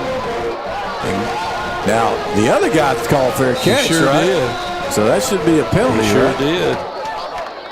So 5 called the fair catch, looked like to me, and yes, 3 caught it and started running. Yes, he did. And Coach Rogers is making that call too. He's discussing it as well. Yeah, I think he's got a right on some of these issues he's faced tonight. Yeah. Again, it has not cost us the game. I'm not saying that at all, but some game administration issues that are a little sloppy. And really, I mean, they haven't thrown a ton of flags, which I appreciate. But a couple of things like that have not helped Coach Rogers out. Yeah, in that instance right there, it's just, do the right thing right there and make that call. When the bonehead announcers in the booth know it, you should be able to see it. You're right there. Yeah. All right, that's going to be a nice run there for 1st down as he takes it all the way back across the field there to pick up a 1st down just past or right at midfield. And all he does is just cut it back until he finds the opening. It's not designed that way, but he just takes it that way. 2 tights, tight wing. One was split in. They're going to hand off to the up man inside in the play that's killed us all night. Good tackle by Damon Brown. Going to bring him down for a 5-yard gain. Yep. Very good tackle right there. We've had some good support there from Brown and Cooks. And, you hate to have to say that because that support's coming, 5 to 8 yards down the field. Damon Brown, he's become a pretty good tackler at that cornerback spot. Hand it off to the halfback coming this way. He's going to be brought down a yard short. That's Jamarian Lewis coming up with a tackle there. Yeah, and Escamilla was in on that too. It's good to see him back in the game. You'd like to see that, game you're down, you're not going to win, but he's coming out there after being injured once back on the field. Yep. Got Cornejo playing both ways. He's in on defense. He and Montre Bush. So come back out in 3rd and short. Going to hand it off inside. 1st down. Tigers pushing back, but not before they get the 1st down. Going to bring it up to about the 37 or so. Yeah, just that trap. Inside zone, inside trap. And that has been a 1st down play for them, a 3rd and short, 2nd and short type play for them pretty much all night. Defense is getting worn down now. 3:50 to go. He's going to toss it back to the middle back, and that will be a touchdown as he just cuts it back to the right. He kind of delayed, let his line clean out, and kicked it back to the right side and went untouched for a touchdown. Yeah, we didn't stay in our lanes, and it showed when he was able to cut back so far because our corner and safety are over the top of him. And instead of staying back and just, slow playing that and giving him a chance, if he comes back, you're right there, and then they can play 2-on-1 and funnel him in, and both of you can make a play, but not that time. Kick is up, and it's good. So it'll take it to 38-6. And, the final score is going to look like a one-side game, but I don't think that's as indicative of as maybe how close the teams are. Yeah, the first half is a totally different look. It's not even close to what the second half has looked like. Tigers had those couple opportunities with a field goal here and there and a chance to have at least 9-14 going into halftime. And that just didn't play out that way for us. And then, we have not been able to continue to execute like we did in the first half. Well, I'll tell you, looking at their roster, they've got one sophomore on their field. So only one sophomore. And look how many sophomores we have actually in the game. Yes, and play a vital part. Yes. As you see on the screen nice there. moon, yeah. I get Farmer's Almanac every once in a while. Is that like a harvest moon? I believe that's what it's called, right? Hey, okay. Maybe. Hey, guys. Yeah. Feeling they're going on his leg. I think he's got a cramp. Sure. Able to go. Why don't you come in just a little bit? You're cutting out. Too far away. And so who's got Jabrailin? Okay, thank you. All right. It's a long way over there, I guess. Yeah, I guess it is. Yeah, I guess so. And, it's hot, man. It's been hot all week. And so we're going longer approach here on the kickoff. So be ready. Go deep. Be ready, defense. And then kicks it over Murphy's head. We'll go into the end zone. I like slipping him in there on the kickoff return spot. So. Yeah, I do too. So Tigers will take over. We got a flag. Is that an offsides? I don't know what it is. Well, We'll just see. You would think it's down here in an offside spot. Yeah. Just take it at the 25 and go.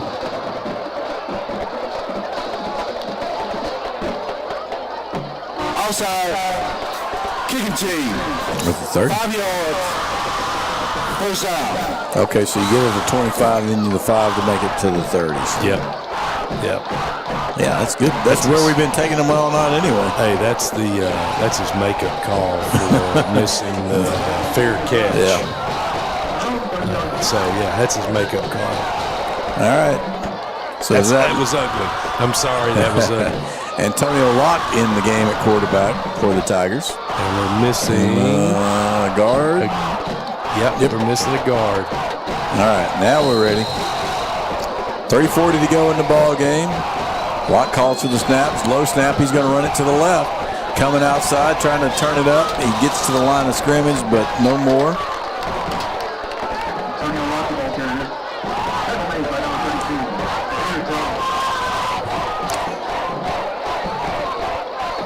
We've got a new center in there. It looks like Tristan Harrod. Let me make sure.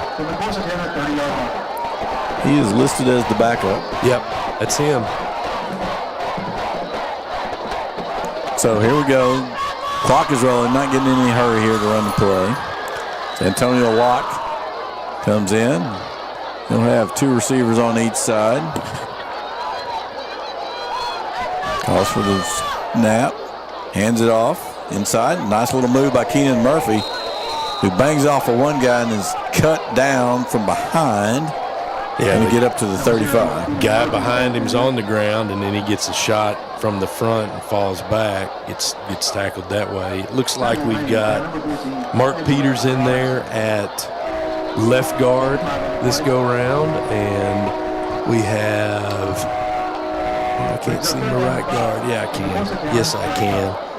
Matthew Rangel is the right guard that's in the game. Okay. So C.J. Davis and Conley out to the left. Can't see for sure who's on the right. And we're going to jump. Trying to throw the bubble out here to C.J. Davis. The right side receivers are Xavier Jones. And is that 23? Connor Babb, I believe, is the right side end. Yes. And we've got a new right tackle in Demarion Williams. Getting some guys, some game action. We are. Getting a senior, a sophomore, 2 sophomores, really. Well, 3 sophomores, I think. We got a 3rd and 10. Yep, 3 sophomores.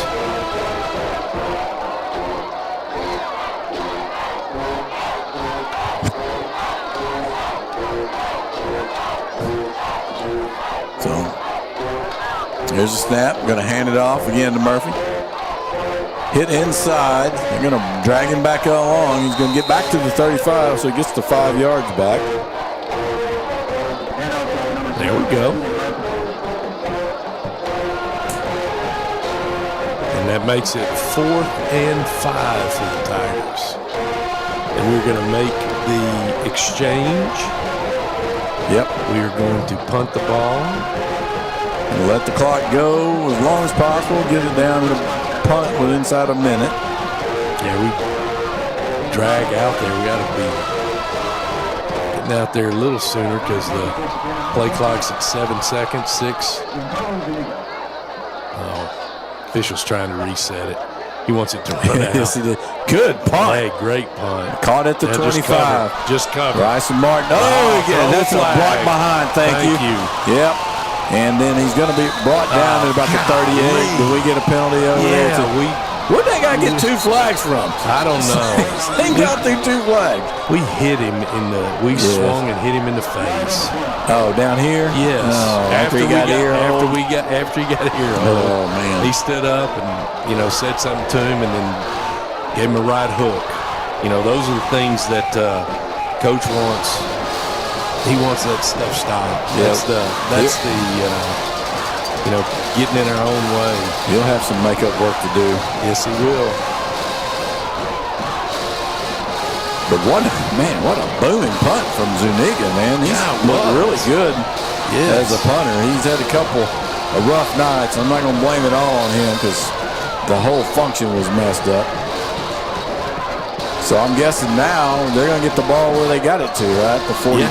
Got to be offset. One of them's going to be, one of them's going to be a dead ball foul.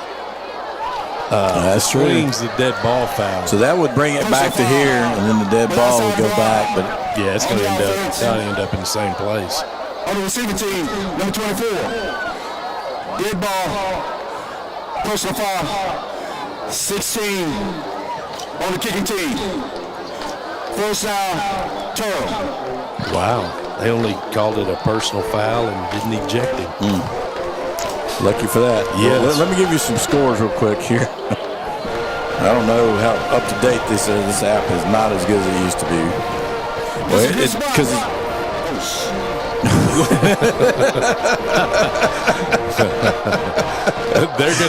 Terrell's gonna be in the victory formation there, so you've got the time to do your scores. Just give them the ball. Let's go. Yeah. All right. This is saying Bishop Lynch has 100 and Rice has 69. I don't believe that's correct. So that is, yes. Yeah. All right. So, but Kaufman, 48-28 with 11:51 to go in the 4th quarter. Over Crandall.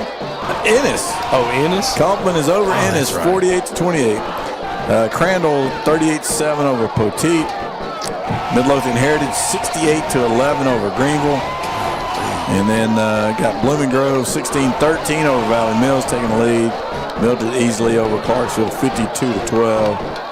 And then that's what I have for the local scores and the district scores. So. Okay. So the surprise there is Kaufman 12-20 over Ennis.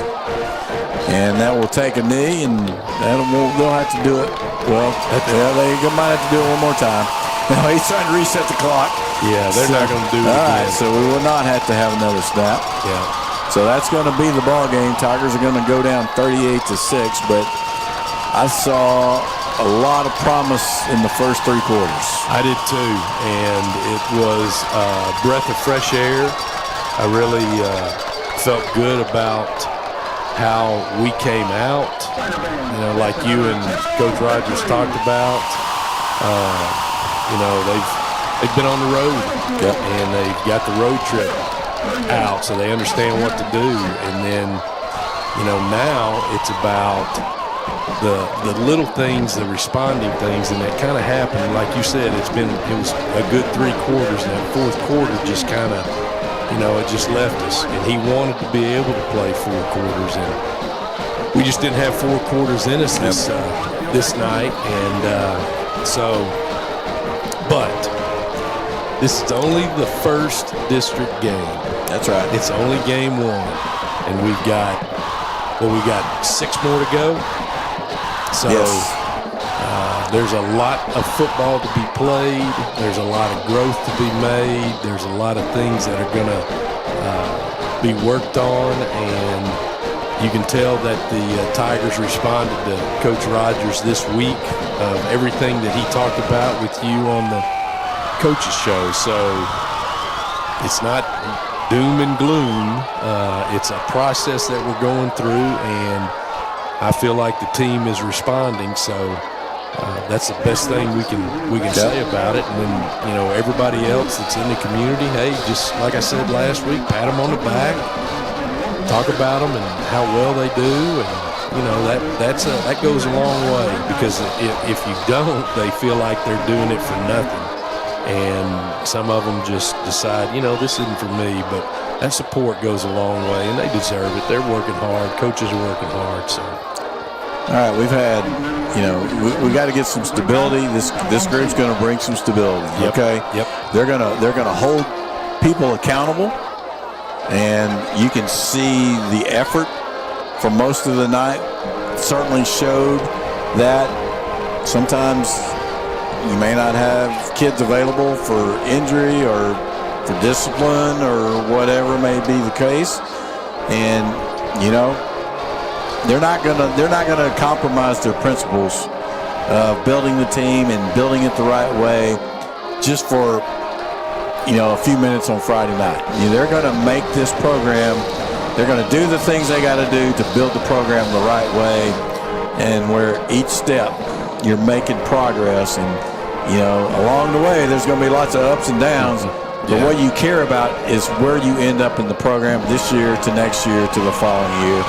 And tonight we saw a much more competitive team than we've seen the last 2 weeks, a team ready to play. They had a good plan. They executed for a good part of that plan, and like I said, I think experience in the end, it kind of was the difference. It was, and Terrell's got a good football team. I mean, they play their brand of football very, very well. They execute very well. Offensively, they run the wing tee with a lot of success, and they really attack the line of scrimmage and utilize every piece of equipment, so to speak. The running backs and the quarterback are perfect for this offense. Their offensive line they're top notch. You got a heck of a tight end that's committed to the University of Arkansas. Your receivers are quick, and they can make catches if the ball's thrown to them right. Defensively, their defensive front 4 are solid. Their linebackers are quick and aggressive, and their secondary is quick, and they're ball hawks. So they've got a good football team. They really do. We hung with them for 3 quarters, roughly 2.5. But I really like what we saw tonight, much more than what we've seen the last couple of weeks. I really feel good about the response that the players had in this first district game. They just got to keep trudging away at it and keep working it, and it's going to just take time. But game 1 only, we're just 0-1. There's going to be a lot of other teams at 0-1, so we've got a game next week, a homecoming game. Come out and support the boys, and let's see if we can help them along and give them some extra support that they truly need, and that will go a long way as this program begins to build. Okay, we got a few stats here from Tom. You got Mark Tom Brown, Childs. 12 carries for 48 yards, and I think not having him available much of the second half certainly showed up. Keenan Murphy, 8 for 28 as the second half. Not as much room to run always. Jabraylon Jones, 2 carries for 8 yards. Christian Evans, 2 for -3, and Antonio Locke, 2 for 5. Passing game, 5 for 12 for Jabraylon Jones for 58 yards, 1 for 1 for Lewis for 28. And Pete Ruiz, 3 catches, 51 yards, and a touchdown. Jamil Taylor, 2 catches, 34 yards, and then Mark Brown, 1 for 1. And then on the other side, I think he had 283 rushing yards for Terrell, and that was just the difference in the night. They just ground you down. And I think you made a lot of good points about what they did and who they were. Defensively, they did a pretty good job of not giving up. They gave up a couple big plays early, but for the most part, they were able to keep you from just grinding it out on them.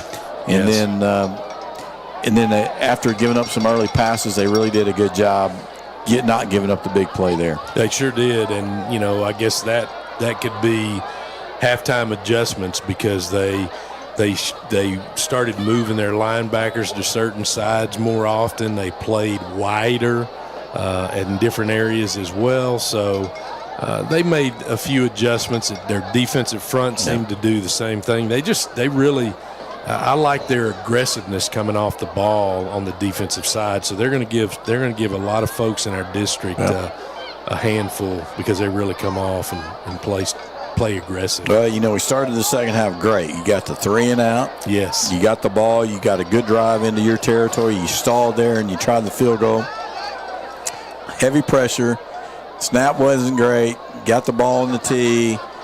You had the guy dive in the front. He gets it off, but he got under it to try to get over the guy and just didn't have enough to carry it there. And then, then Terrell goes on the 13-play drive for the field goal. You come back out and you have was it 4th and a yard or whatever, and we get jammed at the line. Yes. And basically that's the ball game at that point because they take over. They got 2 or 3 short fields in that last stretch. And, finally you just gave in. You wore down. And I think that's what we've seen because they had a lot of plays.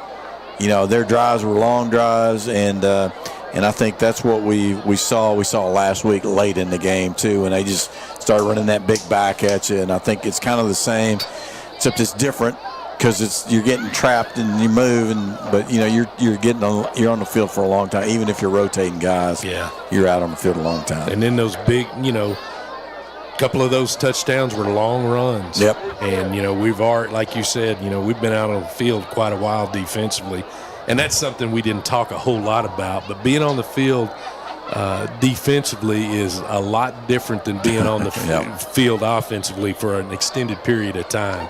You've got that momentum going. You're in control offensively. You're moving the ball down the field, so your energy's great. But when you're on the field and it just you feel like, man, it's 3rd and 4, we got them, and first down. It's 4th and 4. Hey, watch the fake, and they fake punt it and complete a pass, and here we go again. We're still on the field. It's a tough road to drive through when you just. About the time you feel like you got them, it doesn't happen, and here we go. So defensively, I do feel like, Rusty, like you said, they were just worn down. At some point in time, it's tough. It is tough. Well, some guys to recognize. I thought, Jabraylon Jones had some very nice passes early on. Pete Ruiz with a couple of big plays on that opening drive. Jamil Taylor with a long pass on 4th down, the completion on 4th down. I thought Keenan Murphy had some nice runs for you. The 2-back set was pretty good. Mark Brown running the ball really hard till he got hurt. Defensively, we saw Alan Walker with some nice plays. Both defensive ends, Lopez and Escamilla, was some nice plays. Marquise Cooks made a ton of tackles tonight, so from his free safety spot. So those are some of the guys I think that stuck out. Damon Brown kind of flashed a few times. He did. Hang on to those interceptions. He had an even better game, right? So and you know what? We didn't talk about that either a whole lot, but we had 3 different opportunities to intercept the ball and, just take away that opportunity to score. I don't recall if the interception would have kept them from scoring or not. I just don't remember those pieces. There you go. Rusty's got it written down. The last one down here would have kept them from the field goal at least. So. And also, Pete, on the kickoffs, on the pooch kicks, Pete's right there making those catches, being very confident, and I felt really good about how, at the time, how the kick return team was setting themselves up to protect whoever was catching it. I do feel like, and they might do it, but I just do feel like you've got to have a return that's automatic for those pooch kicks to either side. Yeah. Instead of us just taking off and just running. We're not out running anybody when we run sideline to sideline and they're coming to get us. We just have to make a couple of quick blocks, and then boom, we hit it up there and get as much as we can. All right, man. We appreciate Stephen Nutt for filling in for Chuck. We miss you, Chuck, and we're thinking about you, buddy. And we'll see you back next week for homecoming. And Crandall comes to town, and that's not your typical homecoming opponent right there, the way they've been playing this season. It sure isn't. It's going to be a tough match. So come out and support these guys. And, I just encourage you to support these coaches and these kids. Coaches are going to do it right. Kids will do it right eventually. If they listen to Eugene Rogers, they're going to do it right, and we'll get better and better. And hey, I thought today was a really nice step. Again, don't look at the final score. That's not as relevant as the way they competed and the way things went and they executed their plan. And so I'm just going to encourage you to do that and to be with us and watch this team as they grow throughout this year and into next. Yeah, 24 hours.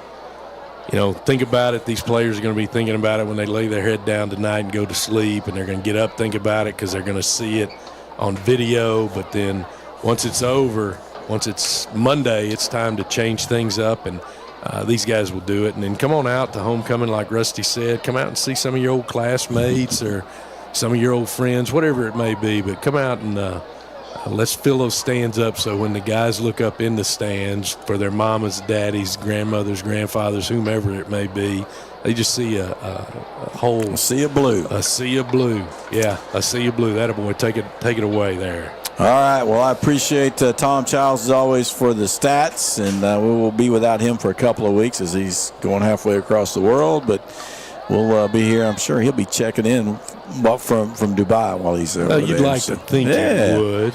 At least that's the least he can do, one of our classmates. Well, Adam, as always, man, great production. Good job getting us lined up, and appreciate that. And, man, it was fun today, man. That was a fun game, and I know it would have been more fun to win, and that's coming. So that's on its way. All right. On its way. Well, we'll see you next week. Same time, same place. We'll be at Community National Bank and Trust Stadium for homecoming against Crandall. And we're looking forward to that. And so until that time, we wish you all a good night. God bless, and go Tigers.